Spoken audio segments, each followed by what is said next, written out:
Good morning. Hi. There are way more people here than I was expecting for this this dumb joke stream. Hi everyone. It is Oop. Oops. That it is what day is it? February 4th, 2022. And if you can believe it, it's a Friday once again. Anyway, I had this idea for okay, so I actually really like teaching just in general.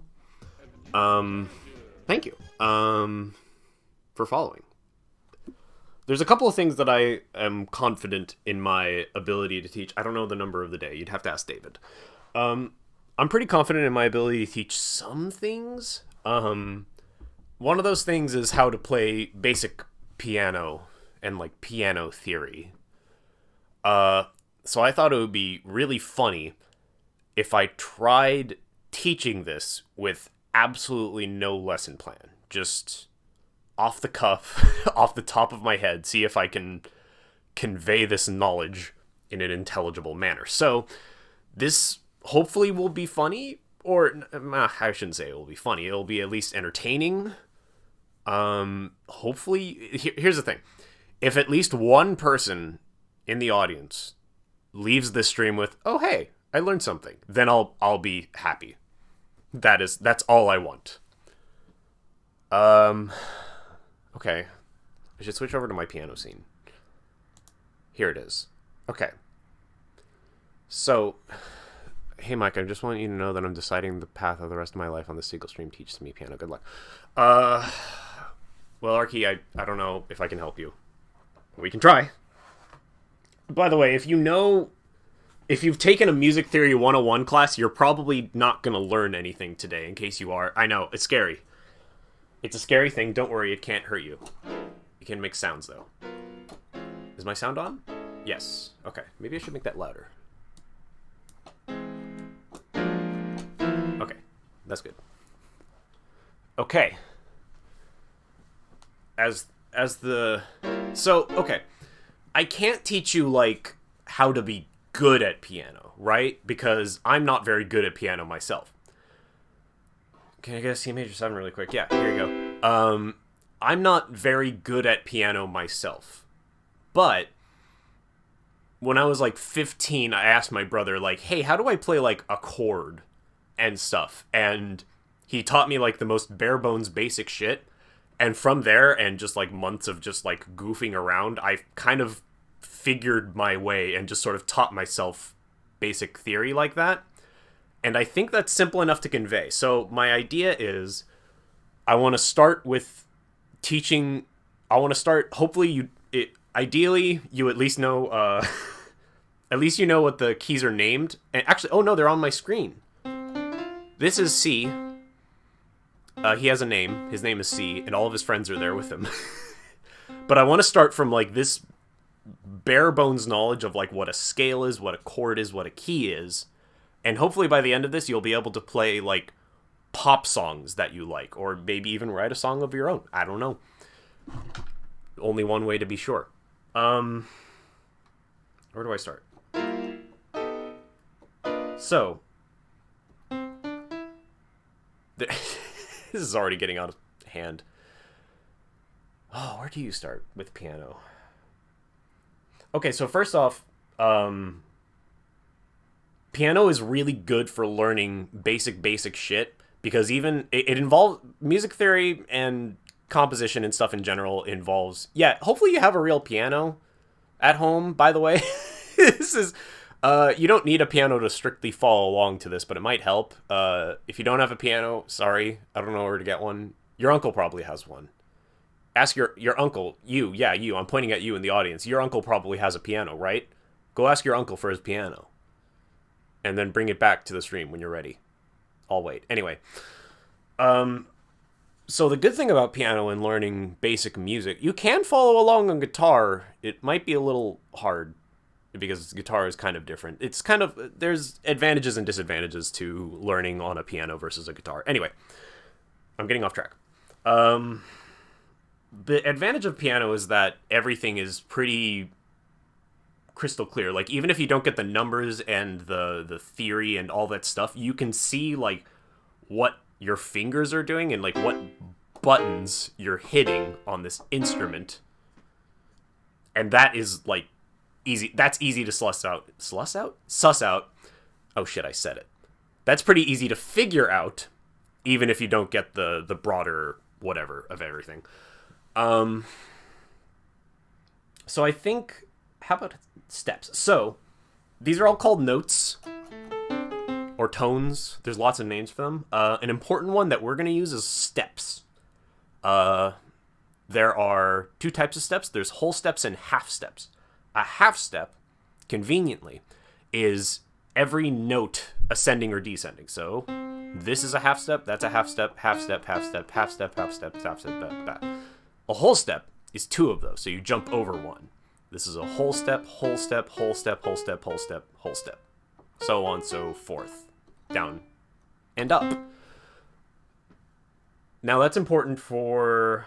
I think that's really only important if you're, like, using sheet music. Otherwise, either way, it's just terminology that's good to have in mind when you're playing these things. So, I guess we should get to... So that's basic stuff. But we should get to what a scale is, because I think scales are probably the first thing you should start off with. So, a scale is a series of notes. It can be really any number and... Oh, wait, no, I need to talk about octaves. Sorry. You hopefully know that the notes repeat themselves. Like, if you look at, like, this whole cluster of notes that all turn blue, they're the same up here and down here. That's called octave. This is called octave. No, actually, the interval between this one and this one, its neighbor, is called an octave. But, generally speaking, people will refer to these sections of notes as different octaves. So this is 1 octave above this note, and this is 2 octaves above this note, and so on. This is called octave. Anyway, back to scales. So scales usually fall within 1 octave. They don't always have to be the same number of notes. They can be like 5 notes. They could be 10. You can just make them up. You could have a scale that's like, you wouldn't be able to play it on a piano, but you could have it as like the 100 tones between here and here. So it'd be like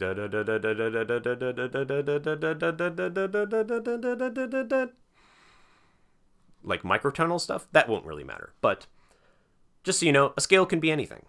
What a scale usually is scales are usually 7 notes. And the most important one, the granddaddy of all the scales, is going to be a major scale. What's a major scale? So, this is going to be a little tricky, but watch closely. So this is C. Oh, and scales usually start and end on the same note, like we were talking about octaves. So, let's learn our first major scale. This is C major. Now, get ready. Watch closely. This is C major. Got that? They can go up and down, too. It's pretty great. Cool thing about C major, it's all these bad boys. You don't have to touch these guys. It's nice and easy. C major, you know them. Now, what's happening here, you might ask? The thing with major scales, is that every note on the piano has its own major scale. But how do you find it? We can use this one as an example. So you go... If you were to look at like the actual distance between the keys, you'll find that going from here to here is a whole step, and then another whole step, half step, whole step, whole step, whole step, half. So that's whole, half, whole, half, right? Yes. You can use that. Now, the reason why that sounds boring and dumb. The reason why you'd want to know that is because you can use that to find any major scale on the piano. For example, if I start here on our good friend F sharp, so I can go whole, half, whole, half. Congratulations, you can now find any major scale on the piano. It just takes practice, so you know them. Once you get acquainted with them, hopefully you'll... And also you could, if you wanted to do, like, exercises, you can do, like... and then do all those up one. And so on and so forth. Like that.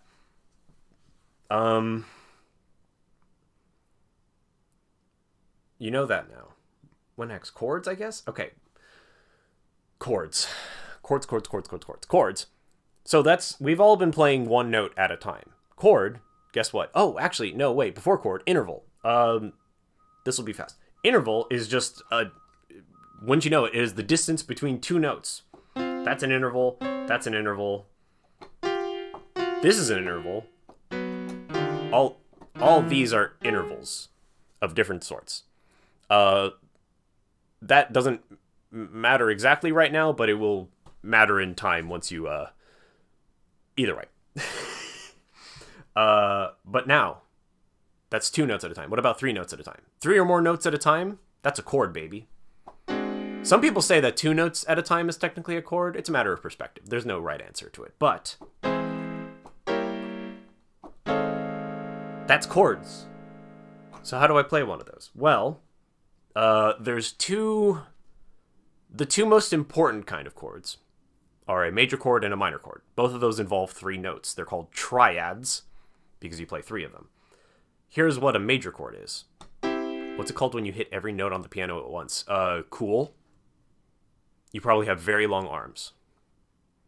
So, major chords. This is a major chord. Why is this a major chord? Well, if we look at where our fingers are, this is how I learned how to play a major chord. You start with any note on the piano, you go up 4 half steps, and then you go up 3 more. And that's a major chord. We can do that anywhere.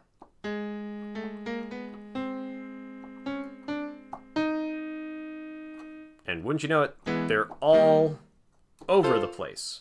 Can't get enough of them.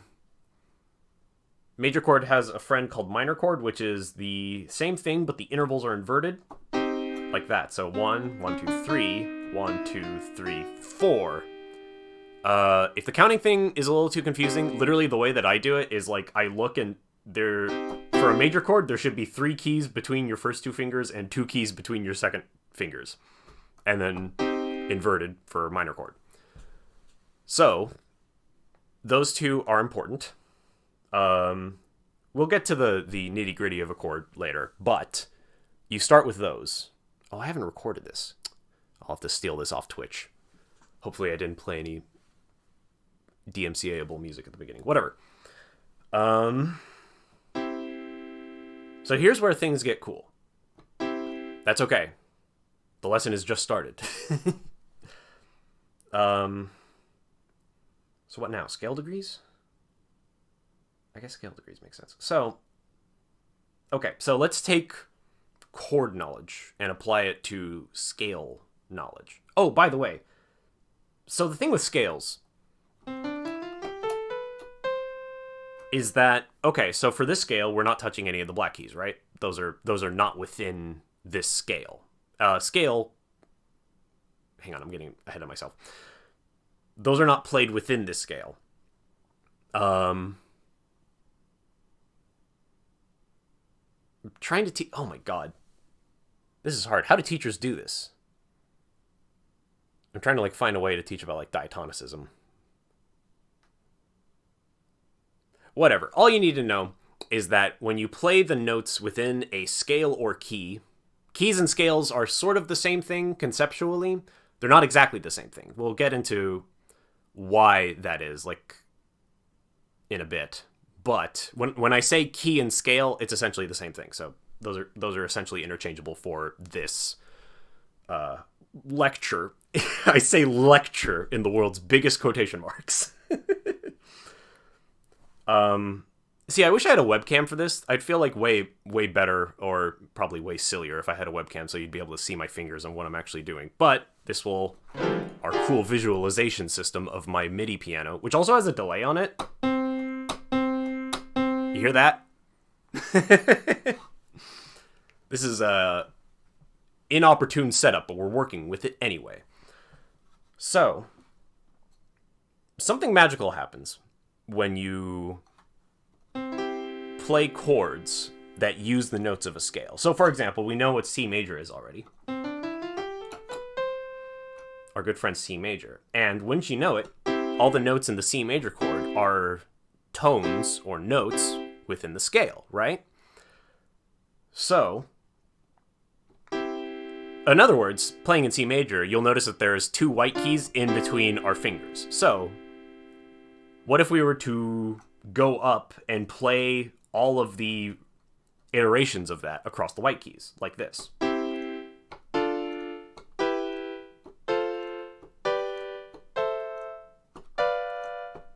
get that, and back to the first one. So, those chords are the chords that make up that key, the key of C major. That's the difference between a scale and a key. Now, if you were to look, you'll notice that not all of those are major. Some of them are minor. I will do the work for you, and I'll tell you. The first chord in a scale is major. The second one is minor. The third one is minor. The fourth one is major. The fifth one is major. The sixth one is minor. The seventh one isn't either of those. What's wrong here? What's happening here? This is diminished chord. The wicked the twisted sister of major and minor chords. You'll notice that there's a minor interval, or 3 half steps in between each of these notes. Diminished chords are important to know, but not really for right now. All you need to know is that they're very scary, and you might be inclined to think that they can hurt you, but they usually can't. Anyway, there's also the other scary chord, augmented chord. That's when you have 4 half steps in between each. Wait, nope, played that wrong. Augmented chords are also kind of scary and must be used carefully. But those won't matter as much. All you need to know is that the most used chords in most songs, maybe you'll die when you press the buttons. You'll never know until you try. It's a scary thing, but you can do it. So what you need to know is that the important, quote-unquote, important chords, as in the ones that people use the most often, are this one, this one, this one, this one, this one, this one, kind of this one. People don't use this one for a reason that we'll get to later if I get to 7th chords today. And this one. So, that may seem like a lot of hogwash, but if you've been following along and if you do the necessary practice to kind of internalize all this bullshit information I've just given you, you can play any pop song now. If you go to Google and look up your favorite song at Chords, you will find a bunch of notes, or you'll find a bunch of letters on top of the lyrics, and you can go, oh, I know what those chords are because I've practiced them, and now you can play your favorite songs. You're welcome. It's cool. It takes practice and time, so you can either sing along to them, or if you don't like to sing, you can play them with your right hand or your left hand even. Maybe talk about voicings. I'm gonna get to voicings. We'll get to voicings eventually. That's less important in my brain than impressing the actual musicality of why you'd use chords and when. So now you can do that. You can look up the chords to "Don't Stop Believing," which once you learn how E major works, you'll know that "Don't Stop Believing" is this, this, this, this. Wow, that was weird. Or this. Can use the restroom. All right, but be quick about it. I'm not going to stop for you.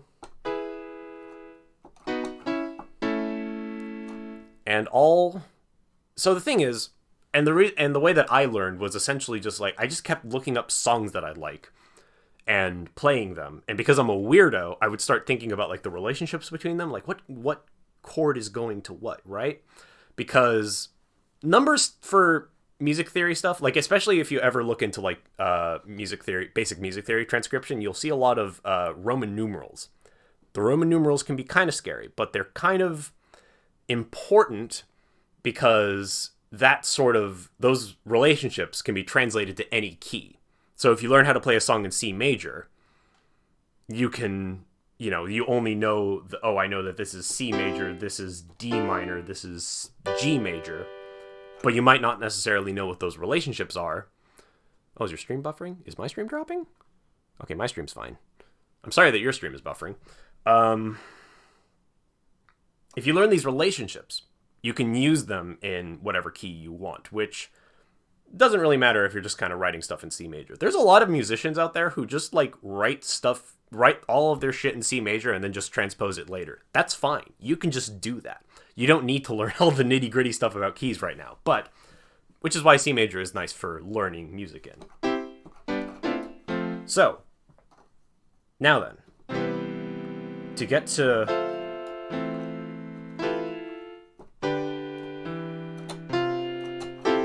more conceptual stuff, every song, essentially, and I'm talking about a very specific lens of harmonic usage, most every pop song uses stuff in a major key like this. Oh, minor keys. I should teach minor keys. I'll get to minor keys eventually. A lot of songs use exclusively major keys. So, you're transposing as you go because I think I'm a trumpet. Nice. So the thing is, what's important now? So I think an important thing to learn in just songwriting and music in general is this concept called cadence, which is sort of like resolution.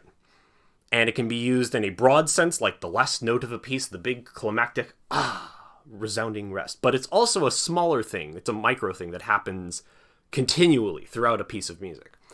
And for the most part, when you're playing in a major key, cadence refers to going back to home, or the tonic, which is the proper word for it, which is 1.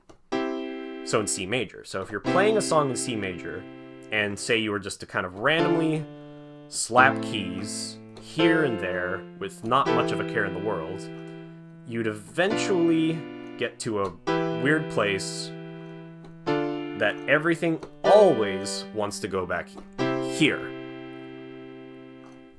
The thing is, there are a couple of things that people will say, oh, you want to do this, you don't want to do that, but it's all theoretical. There's no actual right or wrong answers. The thing is, this is the point where music becomes like purely 100% subjective.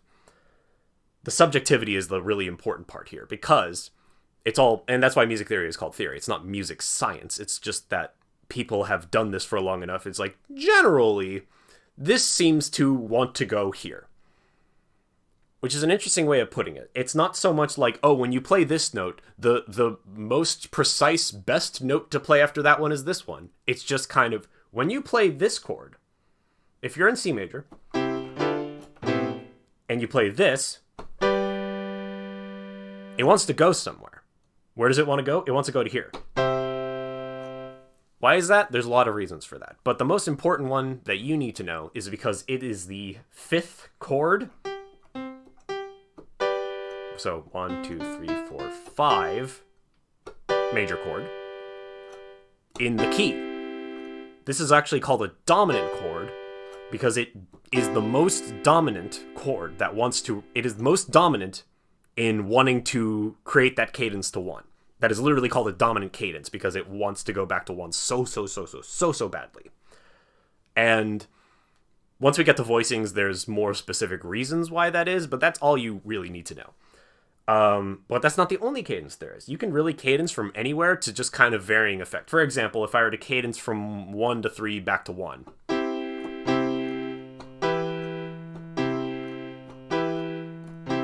It's kind of interesting because that doesn't really sound like it's going anywhere. And there's kind of a reason for that. If you look at your fingers, you'll notice that you're mostly hitting the same keys. Like both of those chords share these 2 notes. So because there's so little difference there, it doesn't really want to go anywhere. So that's not like a bad cadence, but it suspends that sort of satisfaction, right? So you'd use that in a different scenario than you'd use that.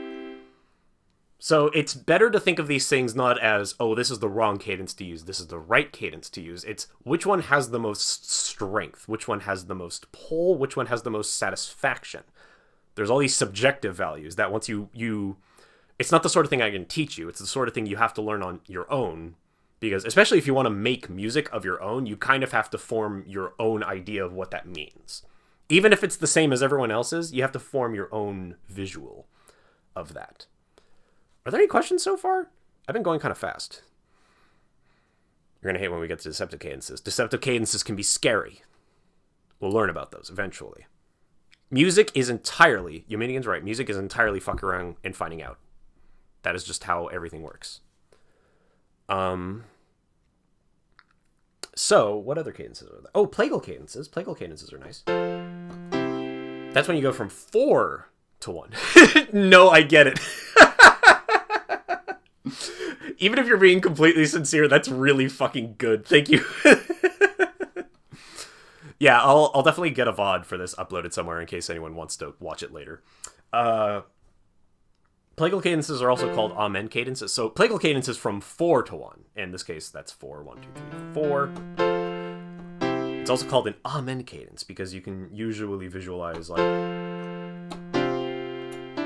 Oh, wait, hang on. I think I have other instruments. Yes, I do. Wait. Hold on. Where's like... church organ. There we go. There we go. Like that.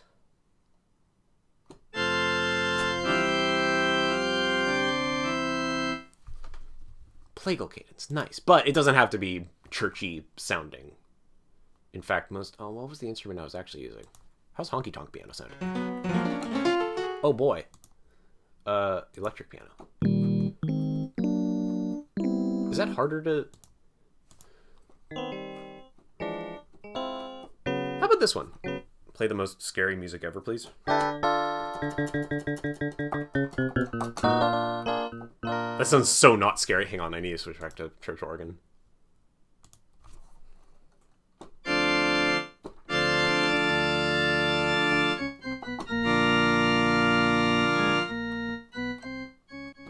Totally fucked that up. I wish I knew how to play like toccata and fugue. Doo-doo-doo. What is it?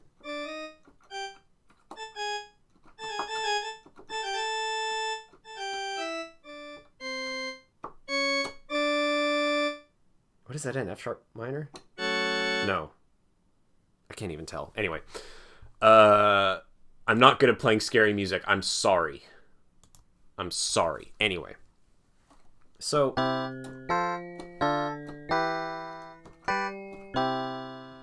There's other relationships that you'll sort of eventually learn.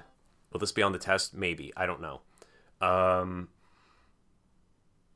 There's other sorts of relationships that you can find out. For example, I don't know if I'm going to get to the circle of fifths today. That's, I don't know, maybe some people. I don't know, maybe I will. Let's see how far I go. But there's this thing called the circle of fifths, which will be very, very, very, very, very fucking important if you want to learn how music works. And how keys work, and how you read keys on sheet music, especially. But we won't talk about it right now. But one important thing is that there's a special sauce that you get when you move up by fifths. So, for example, I move from here to here.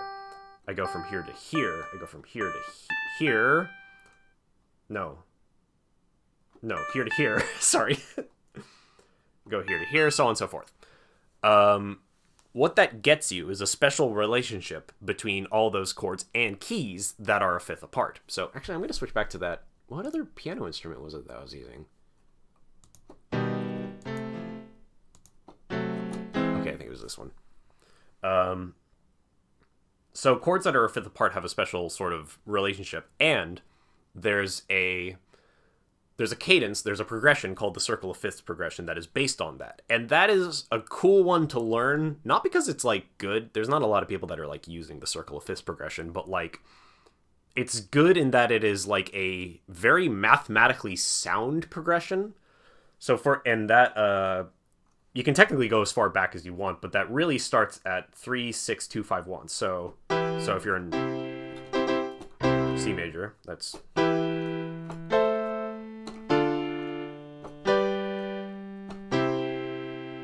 That kind of has like a fun like do do do do do sort of resolution to it, and you can play that in different ways also. But that one's important because 251. If you learn jazz, that's it. You do 7 million of those forever, and that's the basis of all jazz music. You're welcome. But there's other relationships too. For example, if you look up a lot of pop songs, you'll start seeing a lot of progressions that are repeated often and throughout. I talked about Don't Stop Believing. That's one of my favorite progressions, which is 1 5 6 4.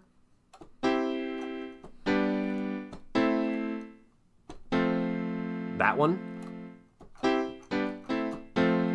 That has a lot of zest and appeal, and it loops very, very well. Still taking notes. Can you slow down for a sec? Okay. I'll slow down.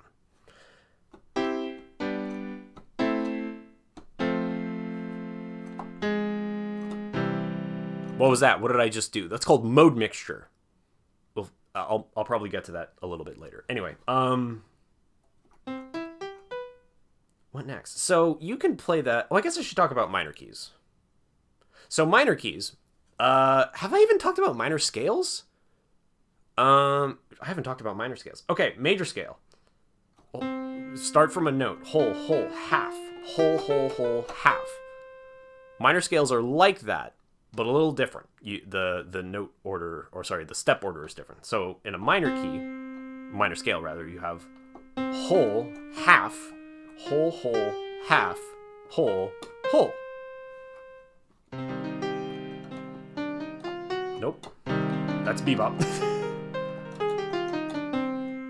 Scary, I know. So, as you've probably heard or figured out for yourself, if you've investigated and learned music in any capacity, major keys sound happy. Minor keys sound kind of sad, or dramatic, or fearful, or whatever. And you'll notice that there's no exact way to qualify what a minor scale feels like, because minor scales are kind of, even theoretically, are kind of loosey-goosey in terms of how they work. Major scale is based in a lot of science. Minor scale is based in, it kind of sounds cool. You can, the notes aren't exact. You can do a lot of different things to change a minor scale around, and it'll still have that kind of minor sound. Minor scale is Dracula. Thank you, Mothri in chat. That is exactly what minor scales feel like. Major scale is 2 major tetrachords connected by a whole step. Easy peasy. If you want to think of it that way, if that's easier for you, that is exactly true. So minor scales and minor keys. Also, that same chord thing can be applied in this instance as well, because every chord you step up has a quality to it. Nope. I accidentally pickety-thirded there. It's different in minor keys. So in minor keys, it's major, diminished, major, minor, minor, major, major, minor. But that's not exact, because there's lots of ways you can change a minor key that make that not quite true, or different variations. Can you talk about the small v? Just in general? The small v is, you mean like in Roman numerals? So if you're reading Roman numerals, you won't find that, like if you look up chords to a song, you're usually not going to see Roman numerals. But in case you do any sort of Roman numeral notation, what they mean is when you see an uppercase Roman numeral, it means major. When you see a lowercase Roman numeral, it means minor. So for instance, if you were to write out the scale degrees of a major key, the Roman numeral 1 will be big. The second Roman numeral 2 will be lowercase. Roman numeral 3 will be lowercase. Roman numeral 4 will be uppercase. Roman numeral 5 will be uppercase, lowercase. I think written lowercase with the dot that means it's diminished. By the way, there's different notation for a diminished chord, which is a little dot. And augmented chords, you will see a plus. 7 will have a little circle for a friend. Exactly. Thank you. And that's that. So that is important, because sometimes when you get chords or like little bits of mode mixture here, you will see something. For example, you could be playing in C major if you're writing along, but then you saw major 3. By the way, where'd major 3 go? Major 3 goes to 6. We'll talk about that. Major 3 is a little bit of mode mixture from, I don't know where that would be from. Phrygian, technically? It's not Aeolian. Whatever. So the uppercase and lowercase of Roman numerals is important for determining quality of stuff like that. Usually when you're reading chords for like chords for a song you like, they'll be written by guitar players, so you'll just see like letter or letter min, which means minor. And we'll learn about seventh chords. Let's briefly talk about chord extensions, because you don't need to worry about them right yet, but all you need to know is that sevenths give a little bit of flavor to things. So this is 1. So if you're playing a major chord, this is 1, this is 3, this is 5. What's above that? 6 and 7. That is called a major 7 chord. Pretty straightforward. You just kind of move up 1 key. But wait, there's not just one kind of major chord. No, there's not just one kind of 7th chord. There's a whole bunch of them. If you move the 7th down, you have a dominant 7th chord. If you play a minor key with a dominant 7 on top, it's a minor 7. And if you play a diminished chord with a minor 7th on top, it is a diminished 7th. All of those have specific functions depending on where in a key you are, what kind of circumstance you're playing in. It doesn't really matter. All you need to know is that a 7th is not always exactly in the same place, and where it is actually changes the quality very specifically. So this has a very different feeling from that. Why is that? It's kind of related to what we talked about earlier. Once you get into the grander scope of all keys and how they fit together, you realize that some keys and some types of chords will pull to other chords. For example, this one wants to go here. Now, if you know stuff about music and chord relationships, you know why it wants to go up to F major. Actually, I can explain the reason why, because we already talked about dominant chords. That's a dominant chord in F major. 5. And so actually we can find the diatonic 7th chords in every key if we do the same thing we did earlier. That's a major 7. That's a minor 7. Also a minor 7. Major 7. Dominant 7. Minor 7. Diminished 7. Major 7. Now notice, this is 5 is the only one with the dominant 7th chord. That is a very specific cadence. You will usually hear this in lots of music, because this wants to go here. This really wants to go here. Is music pattern magic? I don't know what that means. I went to college. Sorry, I'm reading through chat. Thank you for Goth President and other music knowers in chat for keeping me on track. So, what can you do with this? Well, you can play songs that you like, or if you want, you can write songs. Especially if you practice with both hands like I haven't been doing.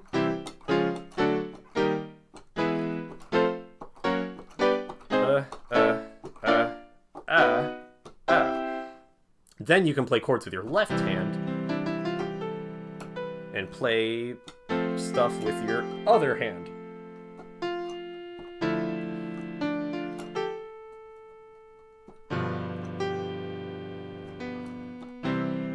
Oh, actually, now we can talk about why no one uses diminished chords. So, why doesn't anyone use diminished chord? It's because everyone will always use something better. Are you making that noise when you hit the key like karate? Yes. That's how you get the music out better. Anyway, the reason why no one uses diminished chords, here's the thing. The reason why no one uses them is because there's a better one to use. Because if you add the 5 under that, what is that? That's a dominant 7th, which really, really, really wants to go here. So both of these want to go here. But if you play them at the same time, they really, really, really want to go here. Get it? So that's why you don't see diminished chords. It's because diminished chord is 1/2 of a 5 dominant chord, and almost everyone will always use a 5 dominant, but not always. Sometimes you'll find a nice little place for a diminished chord to sit, and that's a beautiful little thing. Diminished 7 is cool unless you are a coward. Diminished 7s are great. Scary. Get it? No. I'm going pretty fast. I'd understand if not everyone gets it. So, where do we go from here? We have that. I guess we could talk about chord voicings? That might be a little much. I'm actually going to take a quick break. Jazz loves tension, so you see diminished chords a lot in passing. Yes, jazz is all about tension, so I'm not even going to get into jazz because I'm not that fucking good at it. But, like, in jazz, there's a lot of tension stuff. In fact, we didn't even talk about, like, actual upper extensions, like above 7th, because you have 1, 3, 5, 7. Guess what you have above 7? You have 8, but you also have 9. And you have 11, and you have 13. Yes, the numbers go above 8. It's scary. But not always, because, like, for example, this is a 9, because it's above 8. This is sort of a 10, but you usually don't see people calling this a 10. This is an 11 because it's above 10, but this isn't a 12 because it's too busy being a 5. You wouldn't call this a 12 because it's a 5, but this obviously is a 13th because it's above 12. Anyway, I hate chord extensions.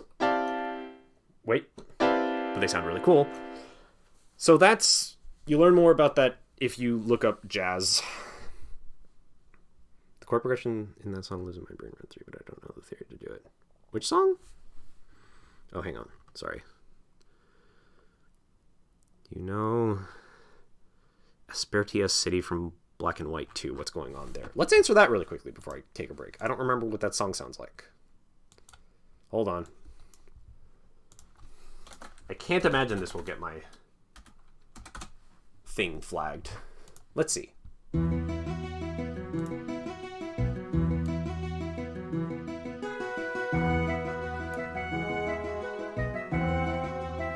Oh, I know that.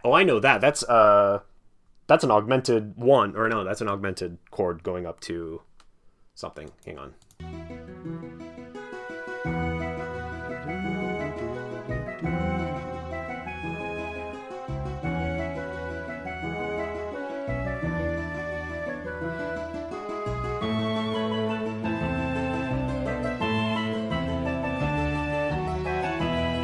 That's a lot of good stuff happening there. That's almost one of my favorite progressions. Do, do, do. What key is that in? A? No. Do, do.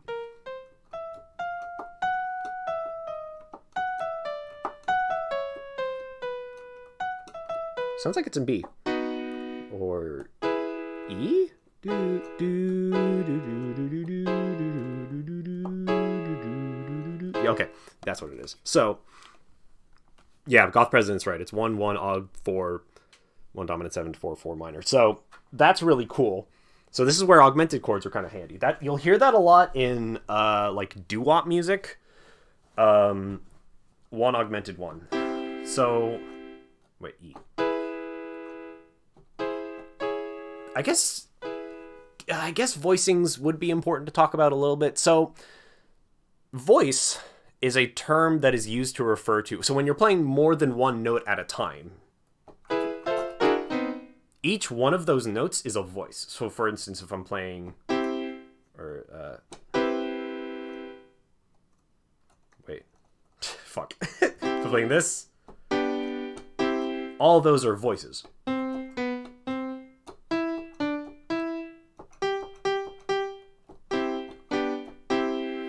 Every one of those is a voice. Now, this makes sense to me because I basically learned music from doing choir back in high school.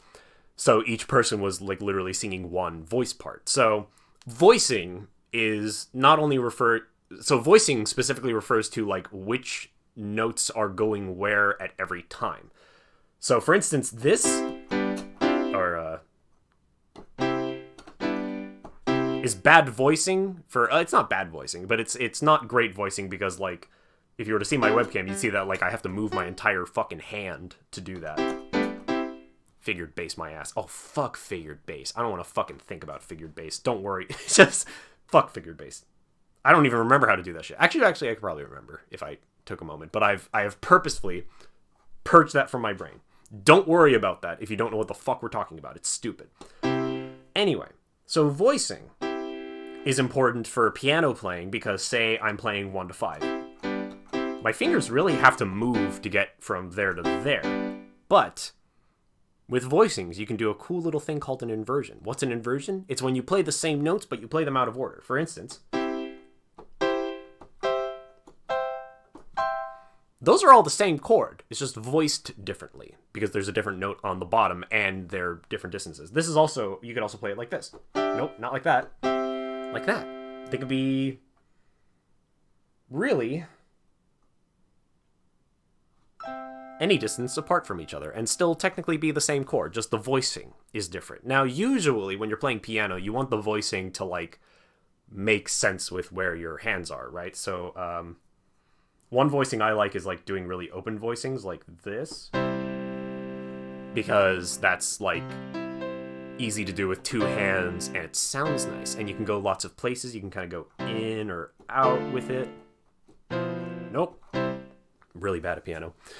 So voicings are, that's some kind of something you learn over time. It's not something you learn outright immediately. Anyway, where did I want to go with this? I wanted to talk about this Aspertia city. You know, Black and White is probably the generation I played like least of. I don't even remember if I beat the Elite Four. I definitely didn't buy Black 2 and White 2. So a lot of this is kind of new to me. Either way, so that song was... And it didn't go back down to augmented 4. It went... What did Goth President did it for me? Hang on a second. Augmented 4... 1 dominant 7 to 4 to 4 minor, right? So, 1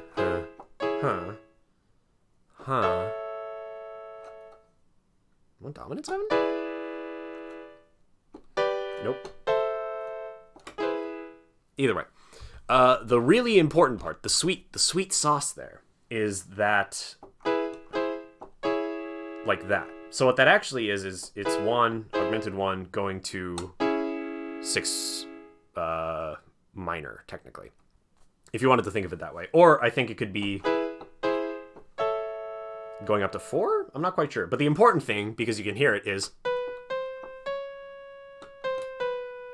that's just a fun thing. Like I said earlier, before I got distracted, that's something you hear in doo-wop a lot. And so you might be wondering, but what's an augmented chord? Why would I play... You just talked about how the 1 chord is always major. Why would it be augmented in this instance? And there's no real reason for that. That's the secret. It's there because it sounds cool. It's literally there because doing this is fun and sounds funny. So we do that. So a lot of people do that, so that's why it sounds all cool. But you can also get a lot of harmony out of that. And one thing that I really like doing, my actual favorite progression before I got distracted, is going 1, augmented 1, 4, 4 minor, 1. Which is melodically, or harmonically really, the best way, in my opinion, to take advantage of that. Because this is 5, it kind of walks up. This is out of the key of E. So E... Nope. Whoops, I don't know what that was. So in the key of E, you never touch C. C is outside of the key. It's diatonic. So that's mode mixture, because we haven't even talked about modes yet. Don't worry about it. You borrow from outside of the key to get a cool little note. In this case, it's kind of straightforward because it's just kind of adding a little bit of zest before you go from one note to another note. And when you do that in the context of big blocky chords, it's this augmented thing going up to a 4. Well, actually, no, I could do that if I... Wait. Nope. What the fuck am I doing? Oh my god.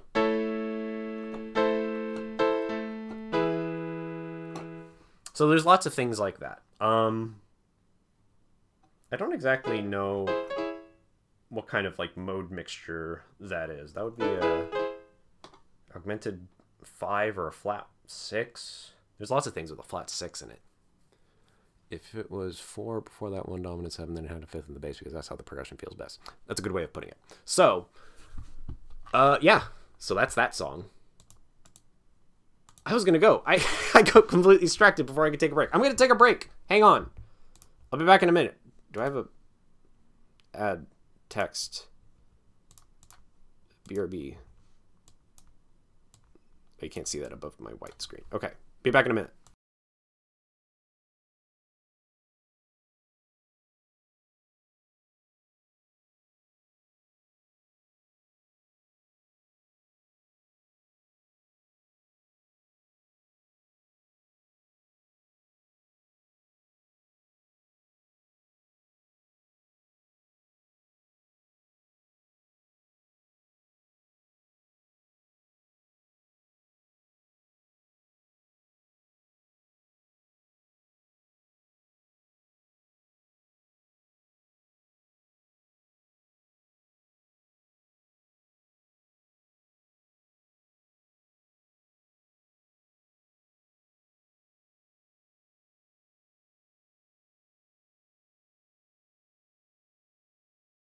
Okay.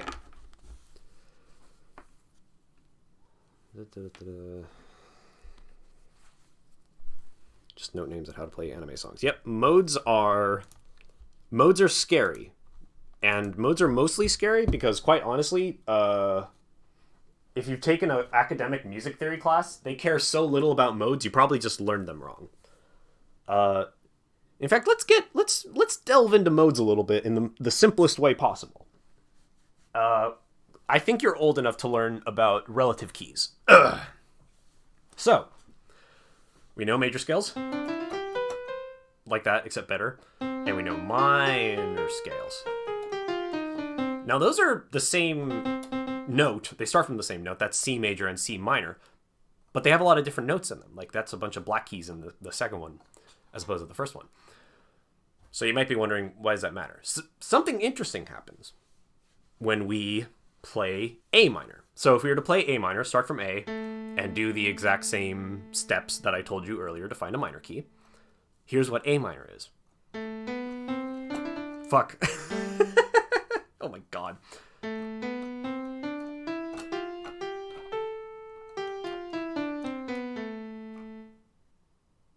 See what's happening there? You see?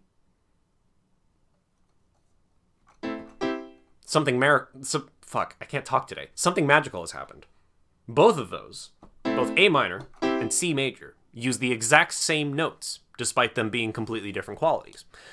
This relationship is called being relative to each other. So C major is the relative major of A minor. A minor is the relative minor of C major. Every key has a relative alternative, which is the sixth of the major key or the third of the minor key, depending on which one you want to think of easiest. So, major and minor keys are both types of mode. And we'll get into modes a little bit later. But major and minor key, and especially borrowing from one another, is probably the most frequent thing you will hear in most songs. So, for example... Oh, and also, we could talk about leading tones and why that matters. So, going back to this 5-1 thing we talked about earlier, there's a lot of reasons why this works. One big reason, the biggest reason why it works is because of this. This whole thing really wants to go back up to here, but this is the sweetest thing of all. For instance, if I were to play G minor instead of C major, so...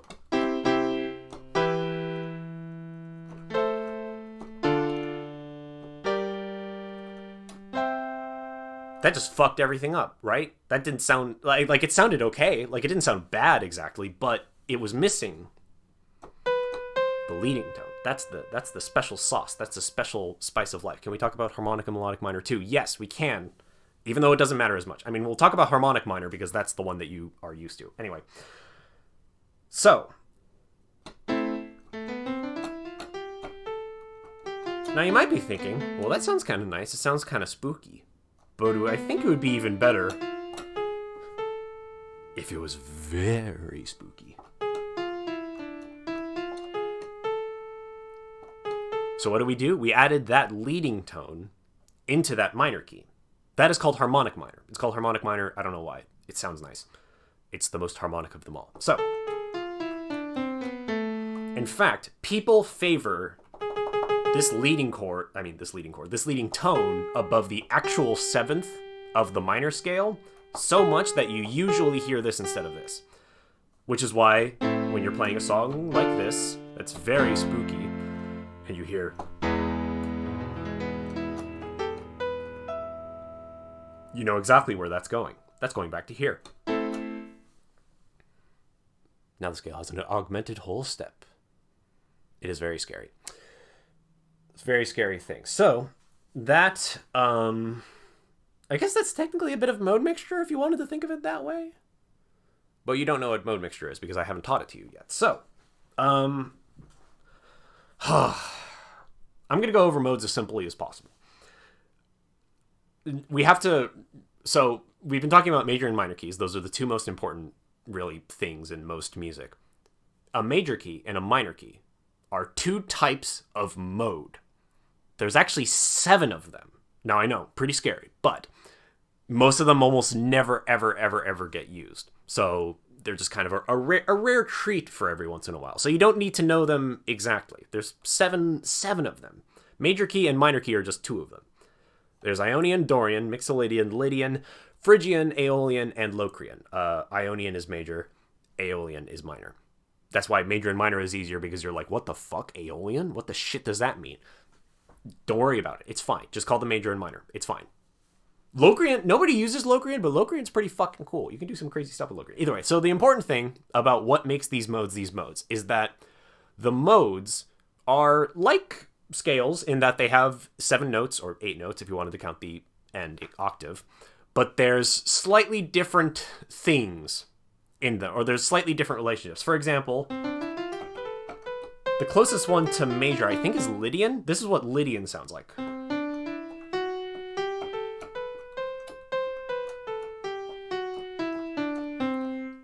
of weird, but kind of cool, right? It has this raised fourth.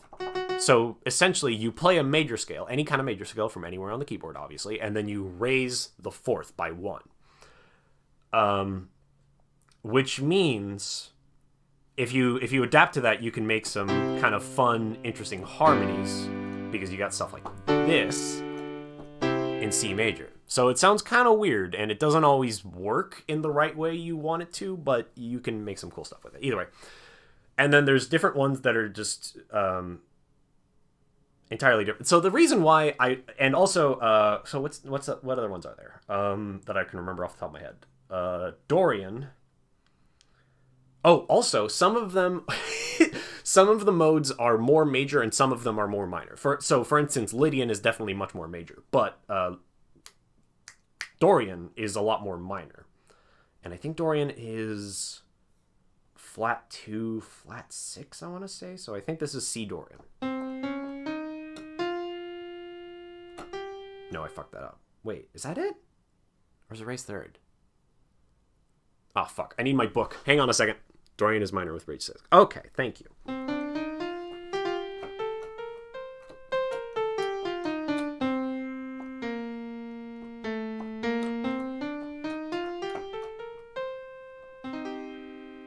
Interesting, right? So each one of the modes has like a slightly different flavor. Dorian is kind of like a little bit darker. Also, this is another thing. Some of the people who study mode stuff like to refer to modes as being like lighter and darker, kind of in the same way that like a major key is said to be like, it's not happier, it's not better or whatever than a minor key. It's lighter, it's brighter than a minor key. It's brighter. This is a little darker, a little brighter, a little darker. And that same logic is applied to modes too. So for instance, people say that Lydian feels a little brighter than a major key or a major scale does, and Dorian feels a little, actually I think Dorian feels a little lighter than a normal minor key. And then there's Locrian, which is the fucked up mode of them all. So this is C Locrian.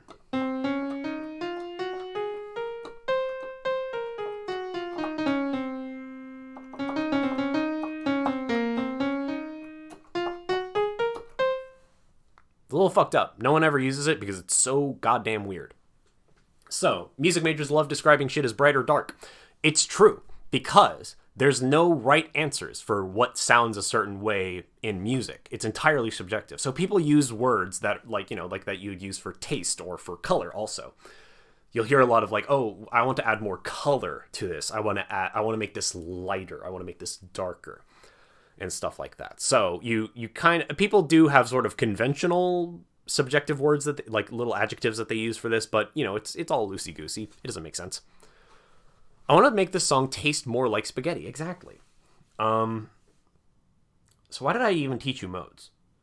So that's where like mode mixture comes in, but you don't really need to know that. Anyway, the reason why people fuck this up is because you'll take a music theory 101 class, and they know that when you take the test at the end of the course, there's going to be one question about modes. So they're like, all right, well, the easiest way to find a mode is to just like go to a different key. So essentially, C Lydian is actually G.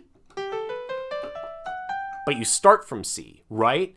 And that's all you need to know, right? Which is like, what the fuck are you talking about? Why do you have that there? So that's why I taught it to you the way I just taught it to you, because it's more important to think of it as you alter a major key, you alter a minor key to get a little bit of zest here and there, rather than you start with one key and change where you start. Like, what? Why would I want to do that? You learn it that way, and then you're like, well, okay, why the fuck would I ever do that? Why would anyone do that? And then you never learn what modes are, ever. So, thank you. Music and cooking are almost exactly the same thing. That's a great way of putting it. So mode mixture is useful. You don't need to know all the modes. You don't need to know exactly what the modes are. But all you need to know is that outside of the two scales that you're almost always using, there's a whole realm of harmonic flavor that you can just sort of sample from and take. So, like, adding the major 2 into 1, or adding the minor 7 into 1. That's one you'll hear a lot. Or adding a flat 6 to 1.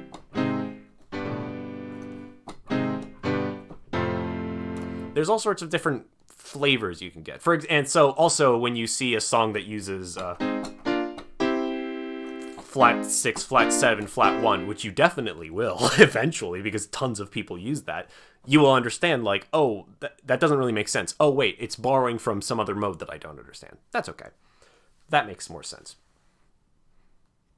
So, understanding that diatonicism is what sounds harmonious and correct and apt, but can also be broken at any time to give you some really weird and sometimes interesting flavors. Sometimes you fuck up like I just did. I don't know, actually, that kind of has like a spacey quality, like the Empire is about to attack or something, you know?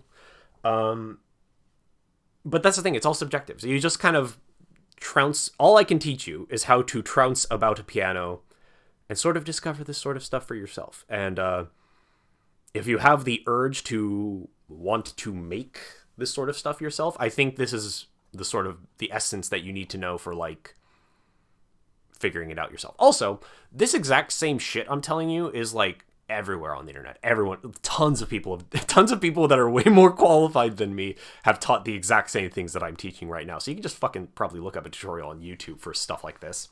Or just look up, like, what is this chord? Why would I use this chord, and where would I use it? And some know-it-all on the internet will have probably answered that question for you, which is good. How long have I been going? An hour? Wow.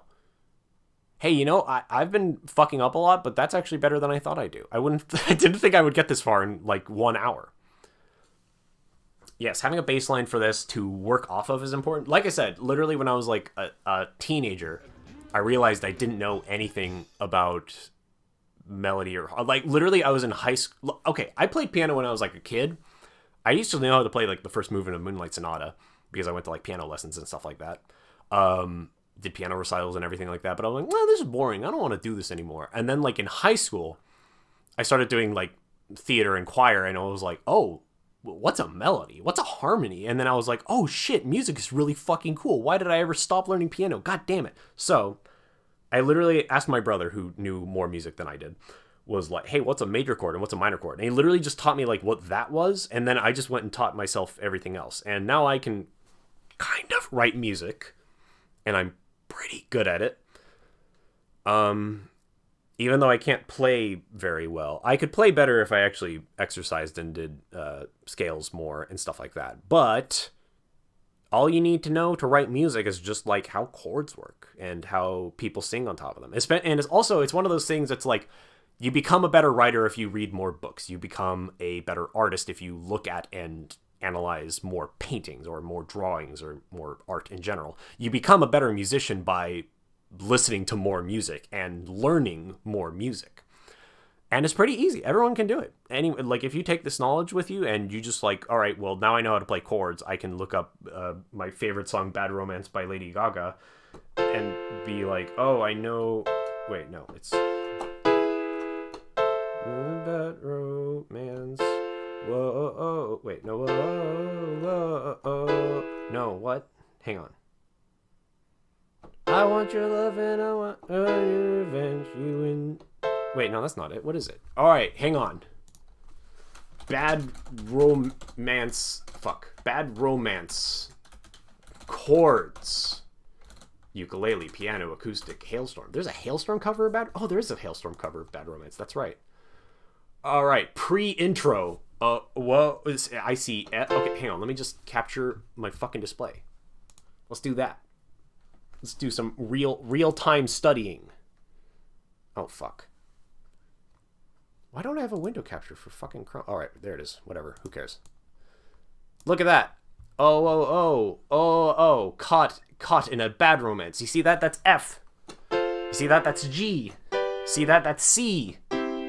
AM, what does that mean? It means minor, usually. People usually write M or mine, or if you're looking at jazz, they'll write a minus, like a literal just minus sign after that, which I think is fucking confusing. Either way, so now you know, you can read this. You know that it's ra-ah, roma, la, gaga, ooh la la, want your bad romance. And then, is that right? E minor? Okay, that's right. I want your love and I want your revenge. You and me could write a bad romance. I promise I'm a singer. I actually do sing. You and me could write a bad romance. Oh. Story. Anyway, now we know. So you can just do that with whatever song you like. Lady Gaga songs are really easy. I remember doing that when I was in high school. Most songs will only have major chords and minor chords. And that's good because you can just... You know how to play those now. You don't need to know much about augmented chords or diminished chords because they almost never show up unless you're playing a kind of complicated song. And if you're playing kind of a complicated song, you might need to start with easier stuff before you get to more complicated stuff, which is fine. But... you have that baseline of knowledge, and you can write stuff yourself, especially if you like learn enough songs and you start identifying these progressions that are similar between them and stuff like that. It's like that's all you need to write your own song, really. No, you want to play Tool. I'm sorry, I can't help you. There's a reason every guitar player does Wonderwall. In fact, what are the chords to Wonderwall? I don't even know. Also, if you're learning guitar, you're not really going to orient everything... No, not Wonderwall chords. You're not going to orient everything to C like we've been orienting things. You're going to orient everything to G. I mean, not G. E. I swear I know what I'm talking about. You're going to orient everything to E because the guitar is tuned to E. Can I teach you how to play Merzbow? Make a very, very loud sound forever. And that's how you play Merzbow. So... bringing back this window, you'll notice all these are in D and G. D and G are, actually, no, what is this in? Because maybe you're gonna be one. Yeah, it's in G, I think. G is very, very, very close to E, and it's very, very easy to play on a guitar because of how it's tuned. So, I mean, it's just as easy to play on piano, really. It's because... wait, where? Because...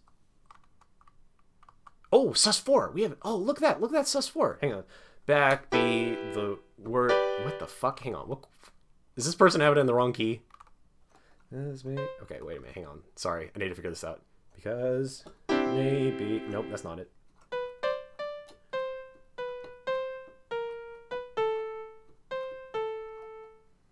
Because maybe... No, because maybe... Yeah, it's in A. I think. Can I... Will you let me transpose? Oh, wait, yes, I can. Transpose...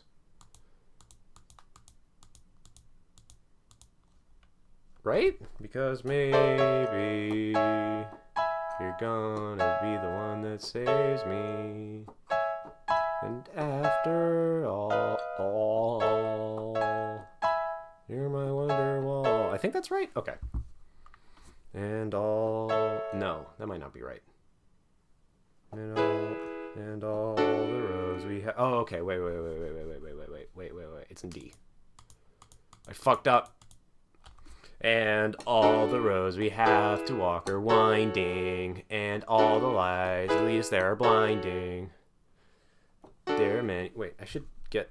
Hang on. Sorry. Hold on. Let me get my piano in there.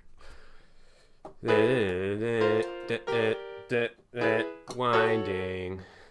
What was I gonna teach? Oh, sus chords. This guy, B7 sus4. What the fuck does that mean? You might ask. Backbeat. The word is on the street that the fire in your heart is out. Cool chord. What the fuck is happening there? That's called the sus4. It's a sus. Sus stands for suspended. So when you see a suspended 4, that means it's suspended. So back to major chords. 1, 3, 5. What if we play a 4 instead of a 3? Because this sounds very harmonious and sound. What about this? That also sounds like it wants to go somewhere, right? It wants to go back to here. Because this really feels kind of wrong and not quite right, but it wants to go back to here when the chord is suspended. There's also suspended 2. Wait, no, I played that wrong. So suspended chords are, they create that suspension. They're called that because they sort of suspend things. You'll hear that a lot to kind of like round off a song, like like I was doing earlier when I was playing in organ. I totally got distracted. I love the you can't see my mouse because I'm not capturing it, but the video of the guy playing guitar in the corner of every single song on Ultimate Guitar. He's just always there. It's like, here's how to play this song. You could be looking up like the most outrageous Tool song imaginable, and there'll be this guy here with an acoustic guitar ready to teach you how to play it as long as you click on that video. It's really funny. So suspended chords usually want to go back here, but like in Wonderwall, you can kind of create this weird effect with B7 sus4. It really just kind of creates this fun loop sound where, nope, B7 sus4, right? Yep. So it kind of feels like those two kind of cycle in each other. It's actually kind of important that they don't feel perfect going to each other, because that's what makes a good chord loop. It's the fact that it cycles forever and ever and ever and ever. This sounds correct going to here, which sounds pretty correct going to here, and doesn't quite sound correct going to here, but that's just enough to make you go, whoa, what are they going to do next? What they're going to do next is go back to here.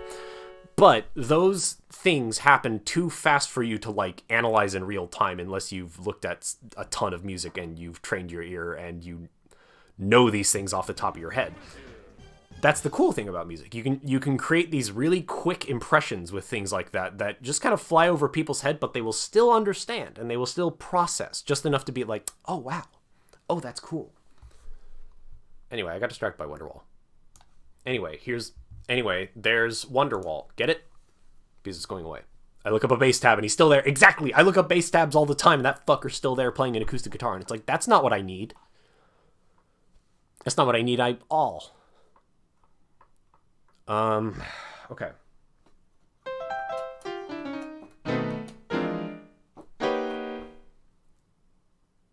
Millions of sounds and chords await you when you play the piano. And if you're like me, this is the thing. I've been teaching myself bass lately, which is, it's been fun. I'm getting pretty good at it. And I'm trying to apply actual, like, instrumentalist rules to, like, practicing stuff and learning basic stuff. I've been playing piano for so long that I've just kind of, like, stopped practicing, like, oh, here's, like, actual songs. Like, I haven't tried playing, like, I want to play that song on the piano in, like, a while. At least 5 years, probably. So now I just, like, walk up to a piano and I just, like... I just play sounds and be like, what the fuck did I just do? And, like, look at my fingers and try to analyze it. And I think that's the... I don't know. Hopefully, maybe I'll get back into writing songs. But it's fun. You can really just step up to a piano, hit shit on the piano and be like, whoa, what the fuck did I just do? And you can turn that into a song. That's the beautiful thing. I don't know if I have anything else to teach. I've only been going for like an hour and a half. I can go at least until 2. What can I teach? What can I teach? Oh, you know what I should... Oh. If I wanted to be responsible, what I should teach is how to read sheet music. But I fucking hate sheet music. All right, hang on. Get out of here. Oh, fuck. Oh, fuck. It's okay. Everything's fine. That was my gamepad falling off my computer. Okay. Sheet music. Sheet music. Let me find blank sheet music. This one has clefs marked in. Fucking don't need that. Okay. What the fuck? How do I save you? Why is this a PDF? Save. Blank PDF. Okay, sure, whatever. Can I open PDFs and... I know sheet music is scary. Sheet music is scary and I hate it. But... Okay, hang on. Well, I'm getting ahead of myself. I need to... Oh, fuck. Now I'm drawing stuff. I need to move all my... Clip Studio Paint cannot open PDFs. Okay, hang on a second. Let me get a non-PDF. Let me just get one that's a PNG. What the fuck? What the fuck? Here. Save image. Blank. Ugh. Quick to desktop. There. Go. There. There. There. There. Okay, cool. I've got it open. So I need to move... Sorry, hang on. I need to move all my stuff over here. I need to move my chat over here. I have a 2-monitor setup, and one of them is my tablet. And I always do this stuff on my... Hang on. Okay, yes, we're good. Why is this so big? Whoa, not that. How about that? That's fine. So, sheet music. This shit. So, if you're like me, you usually probably do music on your own. So you don't really need sheet music because it's like, fuck, I know what buttons to hit on the piano. I know I can look at a MIDI roll in a DAW. You know, whatever. Who gives a shit? I don't need to learn sheet music. But here's the thing about sheet music, and this is why sheet music is good. Sheet music is standardized code that people use to communicate music to one another. And the thing is, at this point in time, most of the world has it in some way. There are musicians basically everywhere in the world that have read sheet music, even though this sheet music is primarily a European invention that is just kind of spread to the rest of the world. But either way, the important thing about sheet music, and the reason why you'd want to know it, is because you can meet someone in a country, an instrumentalist from another country who speaks a language that you don't speak, and you have no shared experience with one another, and you can hand them a piece of sheet music, and the two of you can play music together. That is one of the most beautiful things in human culture that is afforded to us.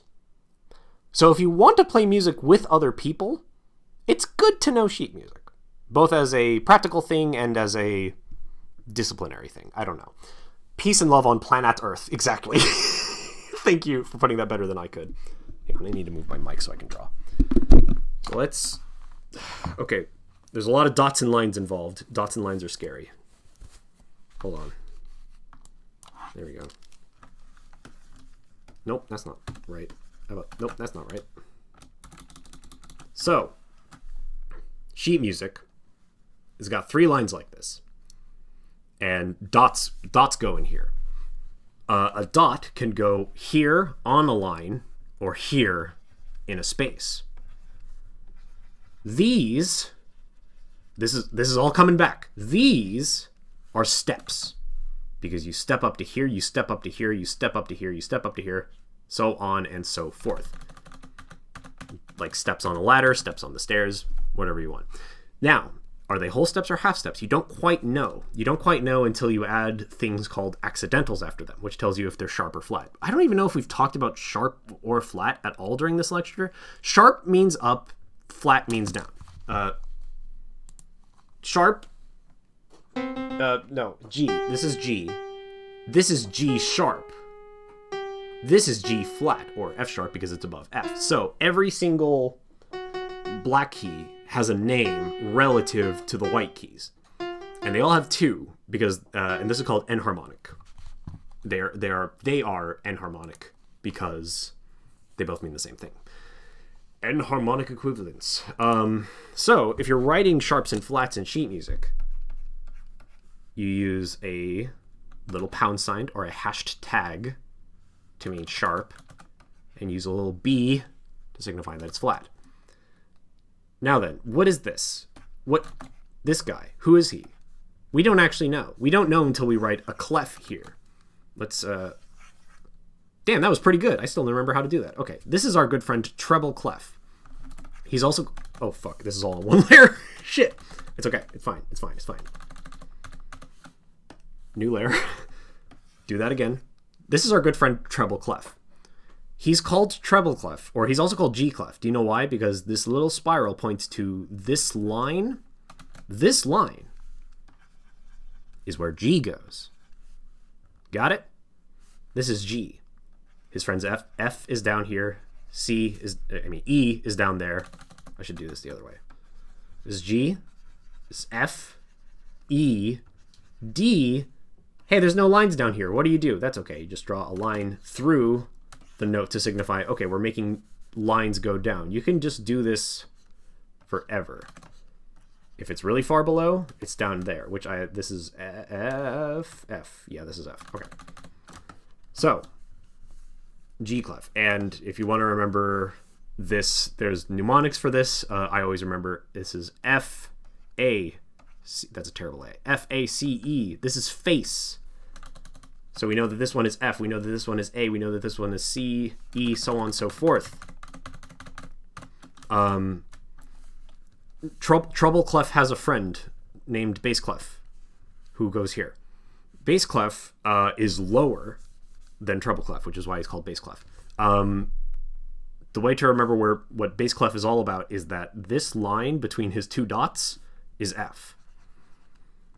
He's also called F clef sometimes because of this. So the cool thing, and the reason why you see these two used in conjunction, is because you can imagine them being right next to each other. So this is C, this is E. Wait, maybe not that right next to each other. No, two lines next to each other. Sorry, hang on. I fucked that up. Ugh. Like this, right? So you get F. This is C. No, wait, I'm fucking this all up. Who cares? Anyway, I think just one line. That's right. Middle C. And this is B. This is D. This is A, G, F. All down there. So they work well, and usually when you read piano sheet music, you'll see a treble clef on top of a bass clef, but not always. But you usually see that just because you can think of this as one extended ladder of notes that are very easy to read. So those are good. These are the only two you will ever see. What is... Hang on. Some of you know exactly what I'm Googling. Oh, that's what he looks like. Sometimes you will see...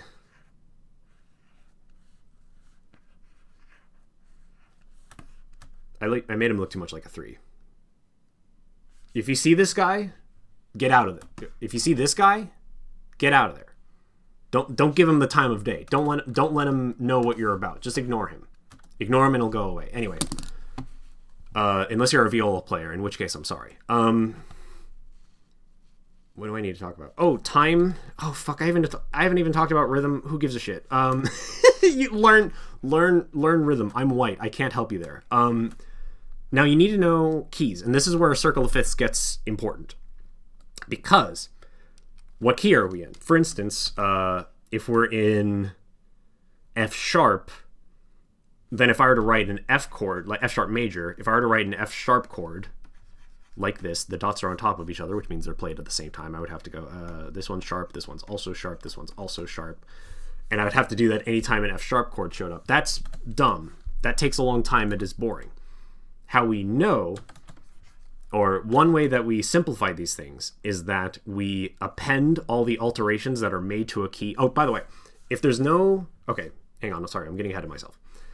If there are no things up here, you will see some of these and some of these up here.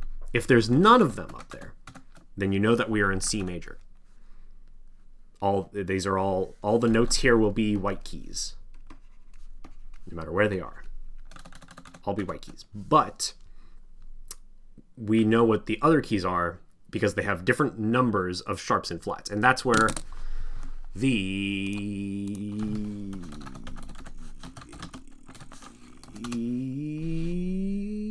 circle of fifths comes in.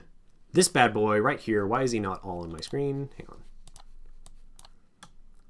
on. Okay. This fucking monitor being 4:3 is complicated sometimes. Okay.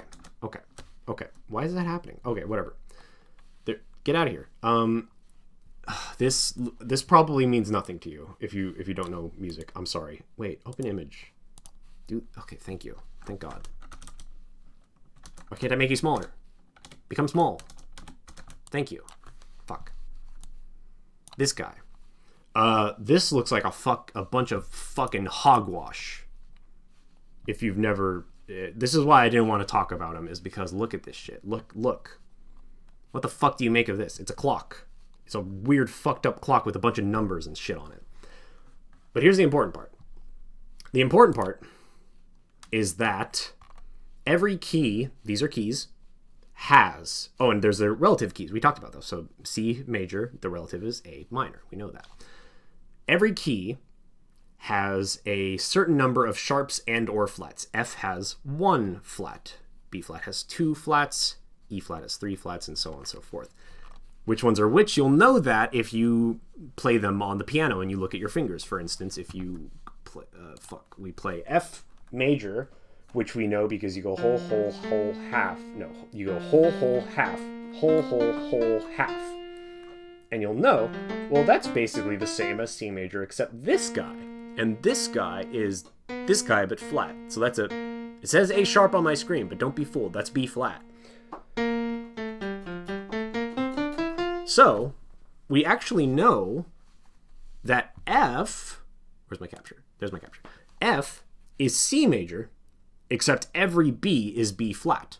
So when we write our key down, we go to where B is, which is that one. I knew that. This one. So if you see that, this is F. Because, oh, I know I've looked at this little spot here, and all of the B's are B flats.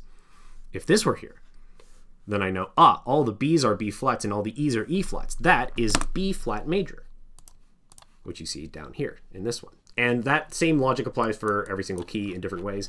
Also, what's fucked up when you get down here, they start overlapping and it becomes cyclical. And also, there's C sharp. No, sorry, not C sharp. There's C flat. What the fuck is C flat? There's no fucking C flat. There's no black key below this. It's just this guy, B. He already has a name. You can't call him C flat. He already has a name. Too bad. You can, unfortunately. If you got too many flats, you're playing in C flat. It sucks. You'll never see this except for very specific cases in being an instrumentalist. Because there are some times where, unfortunately, playing in C flat makes more sense than playing something in just B. And the same goes for E sharp as well. Yeah, it's bad. If you're just playing music casually as a layman, you're never going to encounter that. Which is why, just another reason why this all sucks. Anyway, you do need to learn this if you're going to be a musician in a significant capacity. If you're not, then you don't really need to worry. But that's important for sheet music, so I needed to talk about it. So, yeah, if you see shit like C flat or F flat, avoid having to do notate shit with double sharps or double flats. That's exactly why. It's entirely a notation thing. It's a weird side effect of how sheet music works in general. And it's just to make it less complicated, because there is such a thing as a double flat. if you write this and you write this and you write this, you have to go 2 half steps below it. And that's all within equal temperament. I haven't talked about like what this is. There's those. There's like this. I don't even know what this is, but you'll see it in music sometimes if people are writing in just intonation. Oh, haven't even gotten there yet. Anyway, just intonation's really cool. It's complicated. I think that's all. Oh, and then you have a time.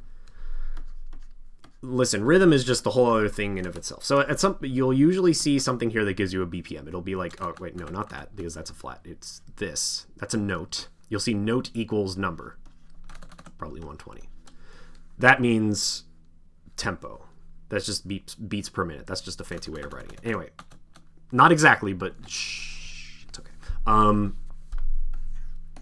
This is a time signature. Oh fuck, I have to talk about measures.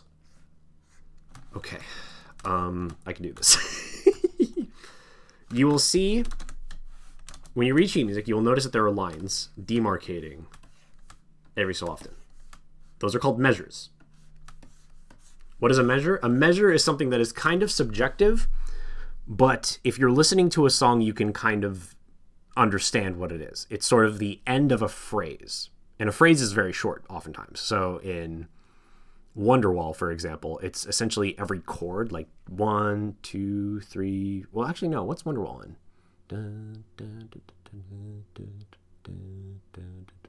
It's not really in 2/4. It's in a really, really slow 4/4. I miss conducting. Yeah, conducting is really fun. I honestly miss doing it too. That'd be fun to go back to school for and do it a massive master's in, if I ever have money to do it, which I don't know if I will. So where's I going with this? Either way, measures are a kind of subjective thing, but you know what measures are or what the measures mean if you have numbers over here. So what this means is the second one signifies the type of note that demarcates the rhythm. This is usually going to be 4. Sometimes it's 8. And we haven't even talked about what those are. So if you... All the notes are dots, but sometimes the dots have things on them that make them different. So for instance, this is a quarter note. If you see a quarter note, that usually means there's 4. If you see a quarter note and there's these 2 4s here, that means there's 4 of these in every bar. I'm sorry, my handwriting is so fucking awful. That means there's 4 of them. Half of that is an 8th note. It's written like, it has a little tail, like this, or you'll see it joined up with a buddy, like that. And there's 8 of those per every 4/4 measure. So what 4/4 actually means is that this 4 means quarter note, and this 4 means how many of them. So this means there are 4 quarter notes per every measure. Per measure, so on and so forth. You'll see ones that are like, another one you'll see very commonly is 6/8. 6/8 means there are 6/8 notes. 6/8 notes. That's hard to say. 6/8 notes within every measure. Now the reason why it's weird numbers is because that's like waltz tempo. It doesn't sound like 4/4. 4/4 sounds like 1 2 3 4 1 2 3 4 1 2 3 4 and so on. 6/8 sounds like 1 2 3 4 5 6 1 2 3 4 5 6 1 2 3 4 5 6. Exactly. If you're trying to use shit like 4/64, you'd best getting to use double halftime terminology instead. Yeah, so you can do, there's things I've seen that are like 127/6 and shit like that. There are people who do big brain bullshit like that, but that's like really, really complicated compositional stuff. Compound duple. Thank you. That is what it is called. Oh, there's no chat on the screen. Oh, well. Anyway, that is called a compound duple. Music perverts. Exactly. I need to enable that. Allow. Music perverts. Precisely. So there's more to learn about sheet music. It'll make more sense if you actually go and... Strong 1 and Mother 3 is 27/17. I think Strong 1... Well, the thing is, Strong 1 and Mother 3 is like divided into different bars. So you can actually change time signature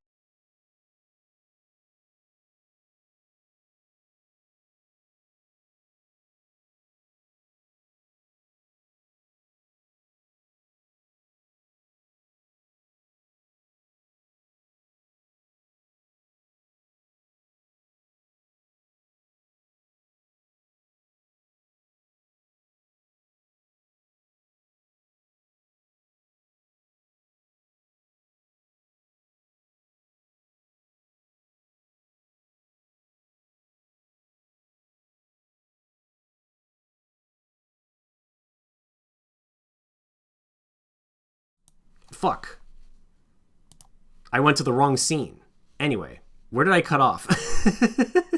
I was cutting off when I was talking about 7/4. So you can write like 4/4 like I just did. You can write 4/4, 3/4, 4/4, 3/4, and keep alternating between those. Or you can write 7/4, which sounds a little off kilter, and then you can repeat that, which sounds, so you can do all sorts of crazy shit with time signatures and notating that. It's all complicated, but if you're learning sheet music and how to read sheet music, you'll eventually come across those problems eventually, and you need to know how to deal with them.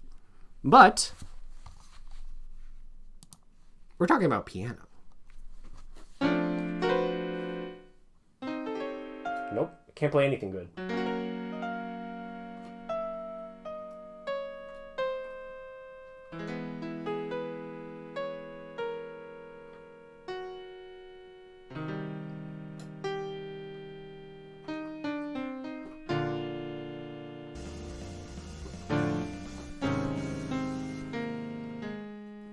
You can play such beautiful things like that. Is it okay for you to learn this? I don't know. You'll have to ask your mom. What else is there to talk about? Let's talk about... So we've learned chords.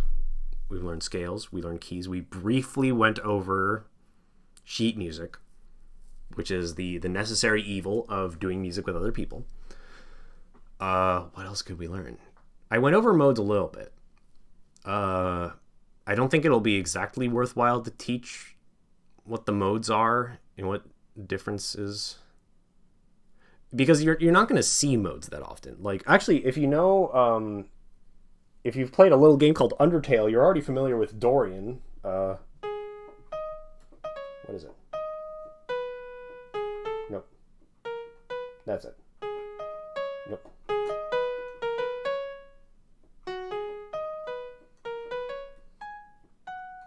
Nope.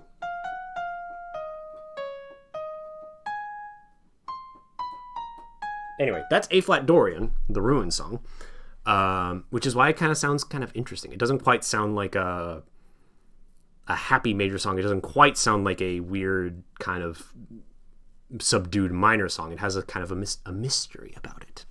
It's fun. So you will find modes, and you can just play modes straight through. Like, just if I were to play all the chords in in C Lydian, for instance, that's so rather than this, you'll get this.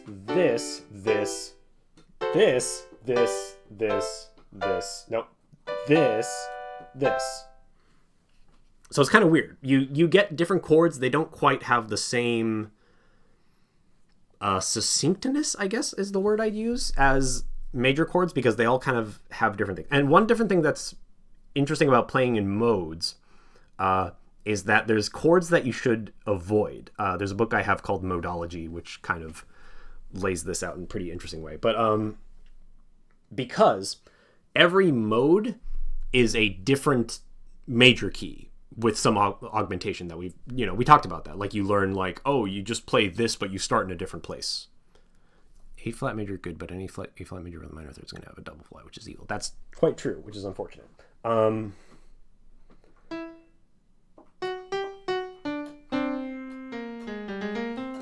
So, that's good to know, but you have to be careful, because if you just kind of play the chords within a mode willy-nilly, you'll create this sort of unbalance, because some chords in that mode just want to go to a completely different key entirely. Which is why there's a lot of, it's called like mode mixture. Usually people rarely play just in one mode for an entire song. It usually kind of goes in and out between a mode and something else, or borrows from one mode, but because if you just play in one mode, it kind of sounds like unresolved the entire time, because it feels like it's supposed to be going somewhere else, but it doesn't really go anywhere else either way. So, modes, man. They're fun and they're good to know, but they're not explicitly necessary. They're really only there if you're a nerd like me and you just enjoy having new flavors of music to play with. But it's good to know, because if you know, like, if you're playing a song and you encounter a weird blue note that's like, oh, that's weird, that's not supposed to be in that key, you'll know it's from some other mode. And if you do a little research, you might be able to find out which one. The Easter eggs of music, exactly. What else is there to teach about piano? How long have I been live? I've been live for almost 2 hours. I think I could call it there, but I want to know if there's anything else. Are there any questions? Burning questions of any level, of any, maybe it's about something I've talked about, maybe it's about something you're just curious about. If anyone has any, I'll answer. Because I've kind of run out of things to teach. You're still processing everything. I don't blame you. I have gone through this very, very fast. If you're taking a music theory 101 class, they usually spread out all the information I've covered in like a month, like 2 months. Why does prog music sound like that? That's a big question. That's surprisingly hard to answer. It is usually weird time signatures, like playing in like 7/4 or 7/8. You know, these sorts of things that don't quite feel like a exact measured thing. That sort of time signature tomfoolery is really the main thing that people associate with prog, but there's also a lot of harmonic colors. It depends on what kind of prog music you're listening to, but I think that's the number one thing that makes prog music sound like that. What are the pedals on the ground for? They will there's 3 of them usually. One makes the notes go long, one makes the notes go quiet, and one makes the notes go long, but only if you're playing them while you press it. You're welcome. What's my favorite theater piece to play? I don't know. I don't play theater stuff on piano anymore. I usually just kind of sing to myself. I don't know. I haven't thought about that recently. That's a good question, but I don't unfortunately have an answer there. I've returned from music class. Glad to see you're doing strong. Well, I hope you learned more in your music class than you would learn here. Prog rock is also often secretly jazz. Yes. Almost all prog music has some jazz influence of some way or another. Jazz is very important and very, very big, and has... Why did pedal get caught? Sorry, Automod caught the word pedal. But Belbino just said pedals, plural, and that went through. What the fuck? Okay, I don't know. Sometimes there's a 4th pedal, and that's the throttle, yes. So most prog music has some kind of jazz influence in some way or another, because I think prog rock was sort of this... What about math rock? What's that? Math rock is like... It's like prog rock in that it's very characterized by having weird time signatures, but math rock is like built off of weird time signatures. Like prog rock doesn't always have to have weird time signatures. It's the kind of weird jazz flavor with occasional trips in the rhythm to kind of create a cool sense of progression and story and stuff like that. Math rock is just like, we're going to play this whole fucking song in 7/8 and go really, really hard on it. And it sounds really cool. There's some good math rock bands out there. I really like Trico or Tricot. I don't know how to say it. They're a Japanese math rock band. It's mostly girls. It's Tricot. They're really, really fucking good. Chan. Chan is... I guess Chan is math rock. Yeah, Chan is really fucking good. I saw Chan live for the first time. I had never heard about them before that. They opened up for The Deer Hunter, which is like my favorite band ever. And so like they came up as a warm-up band. I'm like, who are these guys?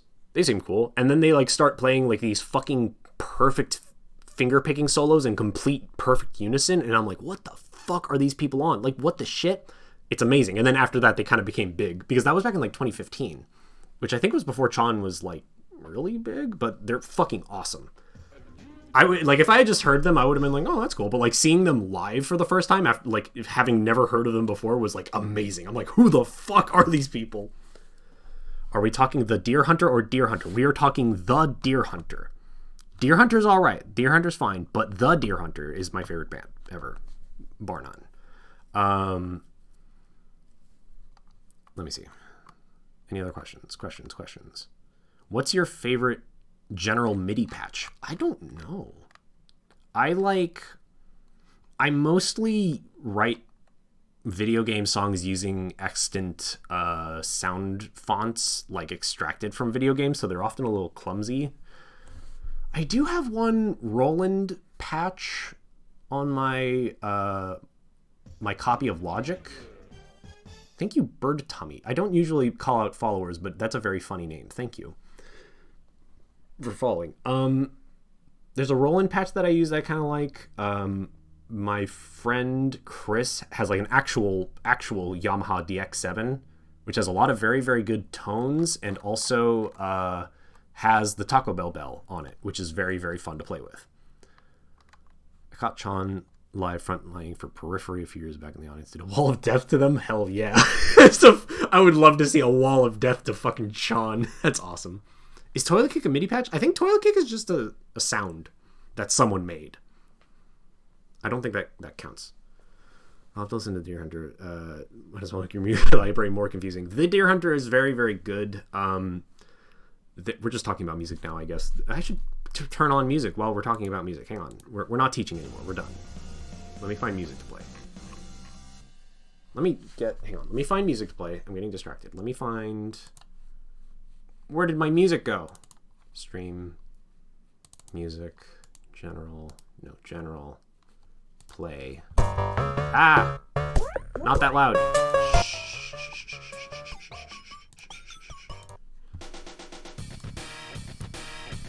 That's a little loud. How loud is that on stream?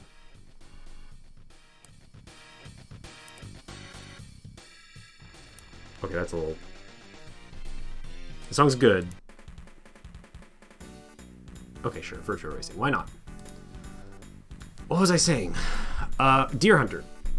Deer Hunter is really good. The main bulk of their work is this kind of like rock opera kind of concept album. Those are good, but they also have a series of EPs that they made back in 2011 called The Color Spectrum, which is really fucking cool. There's one EP per color of the rainbow, and like Roy G. Biv, and each one kind of like, so it's like, it's fun because it's like, what do red songs sound like? What do orange songs sound like? And stuff like that. So, Virtual Racing. Deer Hunter, very, very good. You should go listen to them. Let me catch up. Does my MIDI piano have a Kuika on it? I don't. So what I'm playing the MIDI keyboard through this program called Simple Piano, and I don't think Simple Piano has a Kuika on it, but who knows? Stream was fun and cool. Thank you. I'm glad you liked it. What's my opinion on Hades music? Fucking awesome. That game has such fucking good music. I've loved Darren Korb's music since like Transistor. I've always loved it, but like that one is like fucking unfucking believable. Can you explain polyrhythms? Can I? I mean, yeah, because polyrhythms are, if I'm remembering correct. No, wait. Is polyrhythm when you play one phrase against another, like 2 against 3?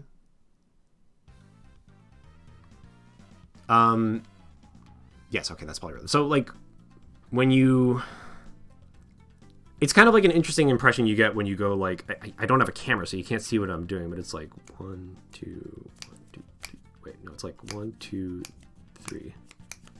I wish I could remember how to do it. Either way, it's basically just one type of thing played against another thing. So it's like 4 against 3 is one that you'll hear a lot, like 1, 2, 3, 4 against 1, 2, 3, 1, 2, 3, 1, 2, 3, 1, 2, 3. So it sounds a little clumsy, and if it keeps going on forever, it just kind of sounds goofy.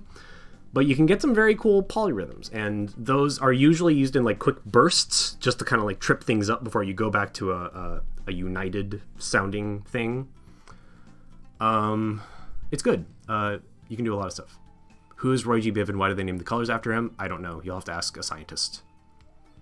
Polyrhythm.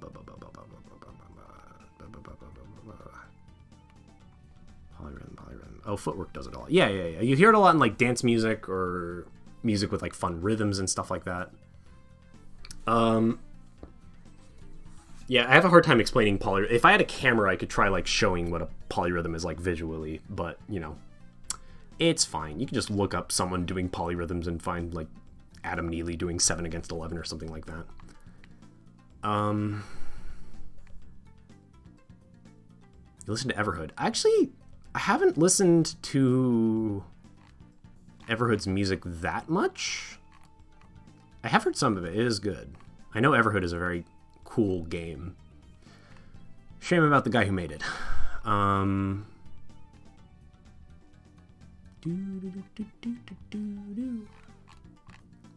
sure if there's any other questions. I'm not sure if there's anything else I want to talk about. Yeah, I think that's all. I think that's all I have today.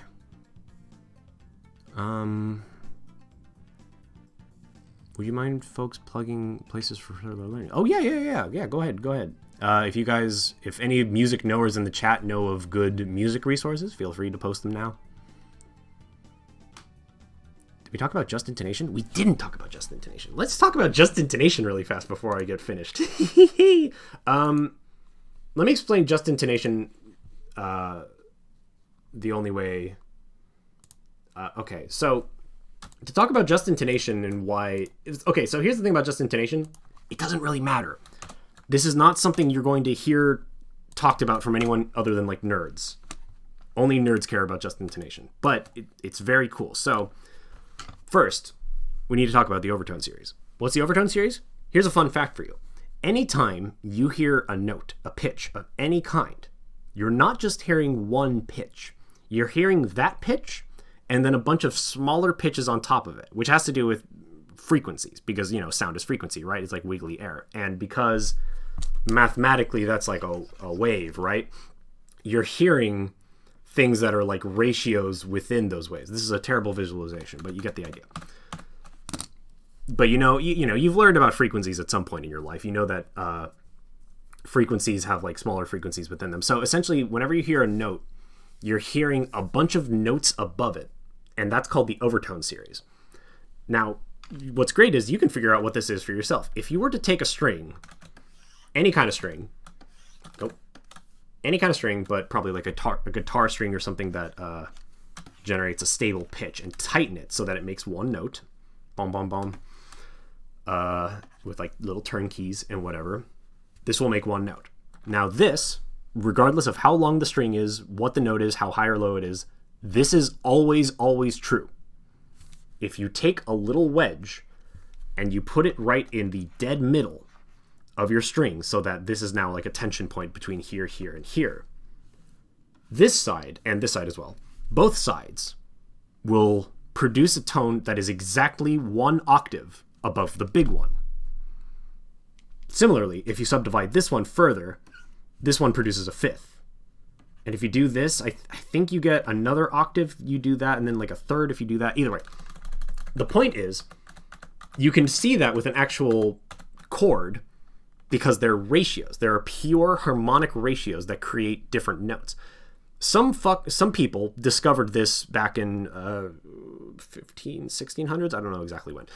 Once they discovered this, they were like, oh, holy shit, we should make music out of this. And then they made music out of it because they knew that if they made a string that was a certain ratio from another string, you'd have all these tones that could fit into a series, like a major scale, for instance, because they essentially extrapolated the major scale out of this because some of them get a little complicated. I think there's like one that's like halfway between like a 4 and a 3. I don't remember exactly. But either way, some of them are pure enough. Like the 1 and 5 is absolutely very, very pure. Yeah, it really is all connected. You're gonna learn about this one way or another. So they learned about this and they were like, oh shit, we should make instruments out of this. And they did. But a couple problems emerged because if you tuned a piano to C using just intonation, everything played in C major sounds really, really nice because that's all related to each other. But if you tried moving stuff up and down keys, depending on how far you went, it would sound kind of fucked up. Especially if you played in like F sharp, I think it was. Like F sharp, like on a just intonated piano would sound really, really fucked up. Also, if you were playing with other instruments, with other people, and everyone was kind of trying to tune to the same place, it wouldn't quite work. There was just a bunch of fucking problems that emerged out of trying to do this, just because of how instruments are built, how things are tuned and stuff like that. So they eventually came, the people who eventually figured this out, came to try something crazy, which is they took all the notes that they had figured out because of pure harmonic ratios and bumped them ever so slightly so that they all are the same distance apart from each other. Every note is the same distance apart from the other note. So what you get is every note doesn't quite sound as correct because there's something like What people say, and this isn't true, again, this is all theory, what people say is that those pure harmonic ratios are something that is like intrinsically understood in our brain, and they sound better. So you tweak the numbers a little bit, you tweak the ratios a little bit so that they're all irrational, and it doesn't quite sound as perfect, but usually you can't really tell because it's all close enough. But the important thing is, everything is all the same distance from each other. So now instruments can all be tuned the exact same way and play music with each other. And even though it sounds a little bit off from the perfect ratios, it all sounds correct because it's all together. It's all unified. And that is called equal temperament. And equal temperament is what every instrument you know... equal temperament is the thing that every natural Western instrument uses. 440 hertz versus 432 hertz. Who will win? I don't know. Who's to say? So nowadays, there are nerds. I say very lovingly, just intonation is very cool. But there are people who, not even nowadays, like back a while ago, like even like 100 years ago, people were still writing stuff in just intonation. But just intonation is something that you can do on a computer really easily because you can manually tune like your DAW to play pianos at specific ratios that you specify. So there's people I know who like play with that stuff and make very, very cool stuff with just intonation. So the idea with just intonation is that it sounds fucked up, but there's a scientific harmonic truth to it that is implicit in the exact ratios. So if you were to listen to music in just intonation, you might think it sounds a little fucked up because it sounds kind of weird and clunky and not quite tuned right. But the idea of it is because it's pure, you get a special sauce that you don't get from equal temperament. But anyway, that's the long and short of what just intonation is, and why you will almost never encounter it unless you go out looking for it. It's like every half step is the 12th root of 2 over 1 away from each other frequency-wise. Yeah, that's it. So it's like every note is a irrational distance away from each other. Pure, uncut intonation. Exactly. Can we talk about microtonal music? I mean, we can. Microtones are just like lower than a half step. So half steps are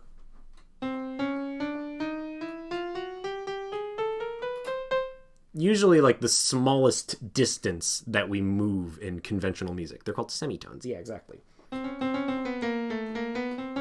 But if I were to, for instance, go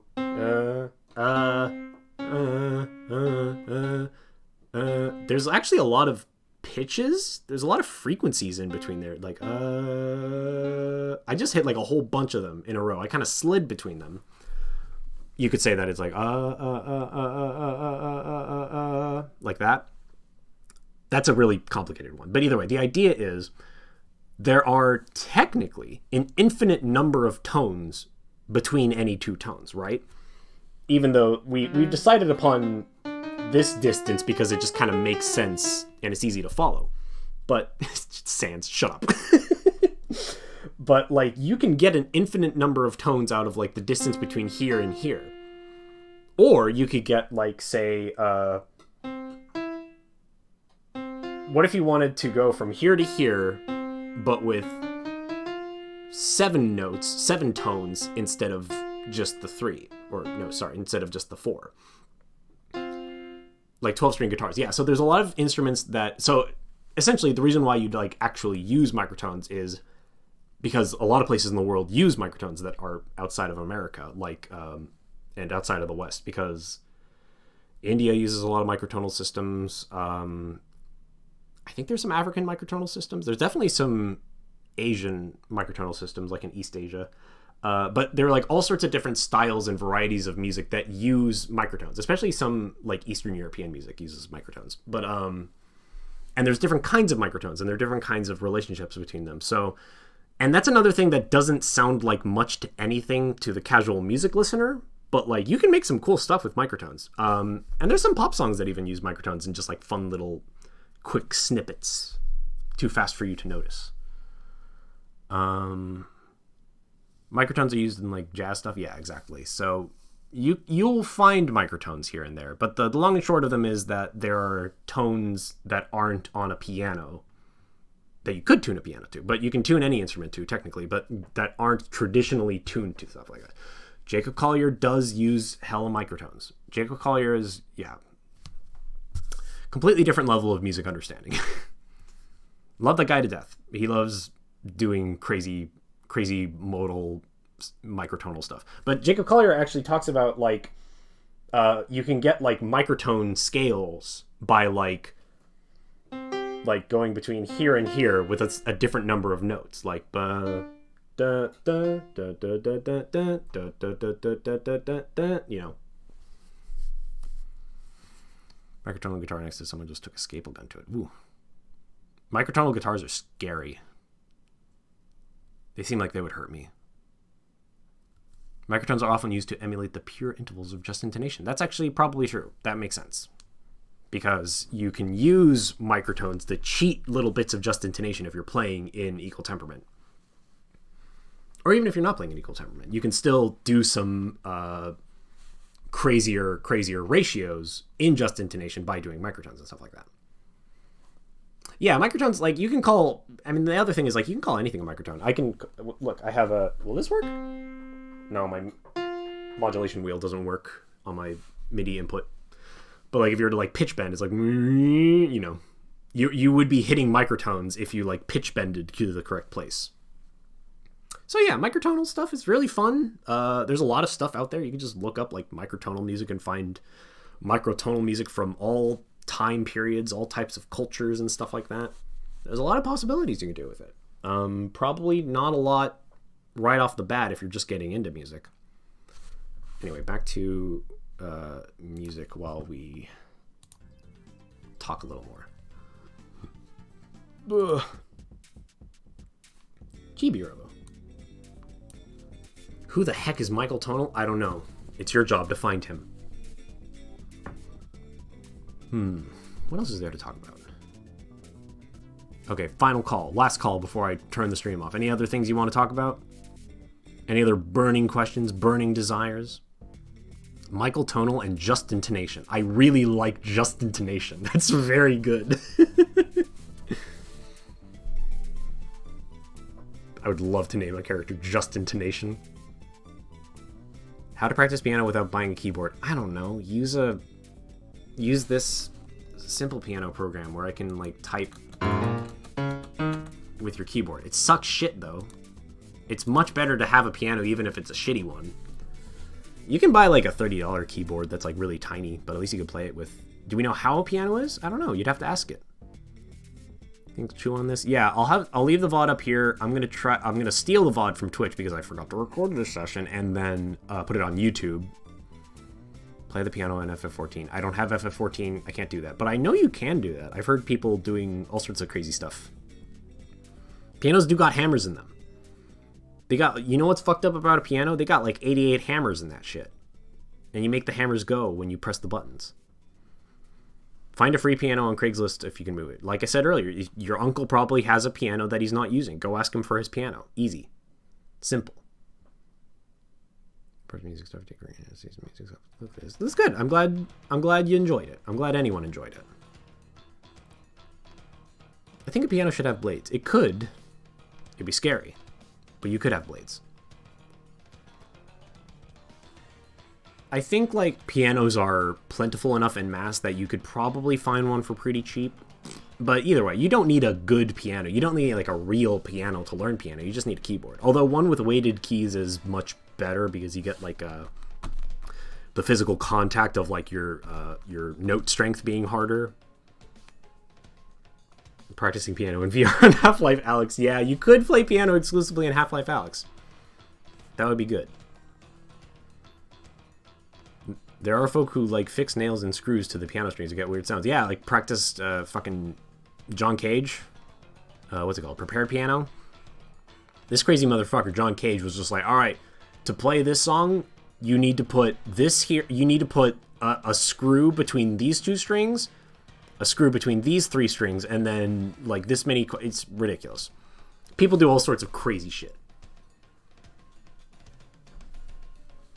Ugh, can we get a performance of John Cage 433? No, because that would take a while. It would take 4 minutes and 33 seconds, and I want to go. Oh, fuck yeah. Okay.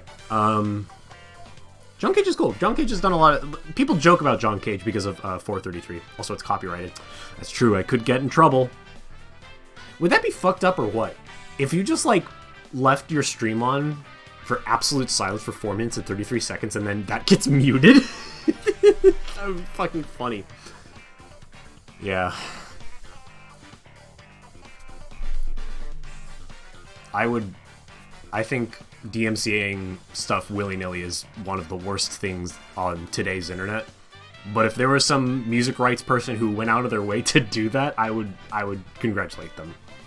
It'd be really funny. It gets claimed by YouTube? How do you claim that? You can't claim that. I mean, what the thing is with 433, for those who don't know, John Cage is a composer who did a lot of kind of weird shit, and one of his weird, essentially jokes, is that he made a song called 433, which is literally no one plays anything for 4 minutes and 33 seconds. The idea of it is the ambient sound around you is the music. All the people sitting on stage and breathing, the person coughing to your left is the music around you. It's a conceptual piece, right? How do you claim that? You don't claim that because every performance of 433 is different. It's in a different space. It's in a different quality and condition, right? So you can't claim that anyway. That coughing mofo. Had to enable mofo. Thank you.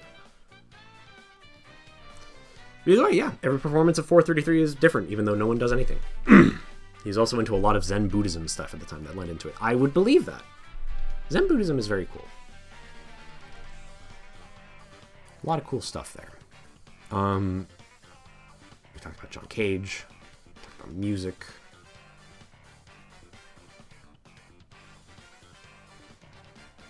I'm always performing 433 when I take a nap.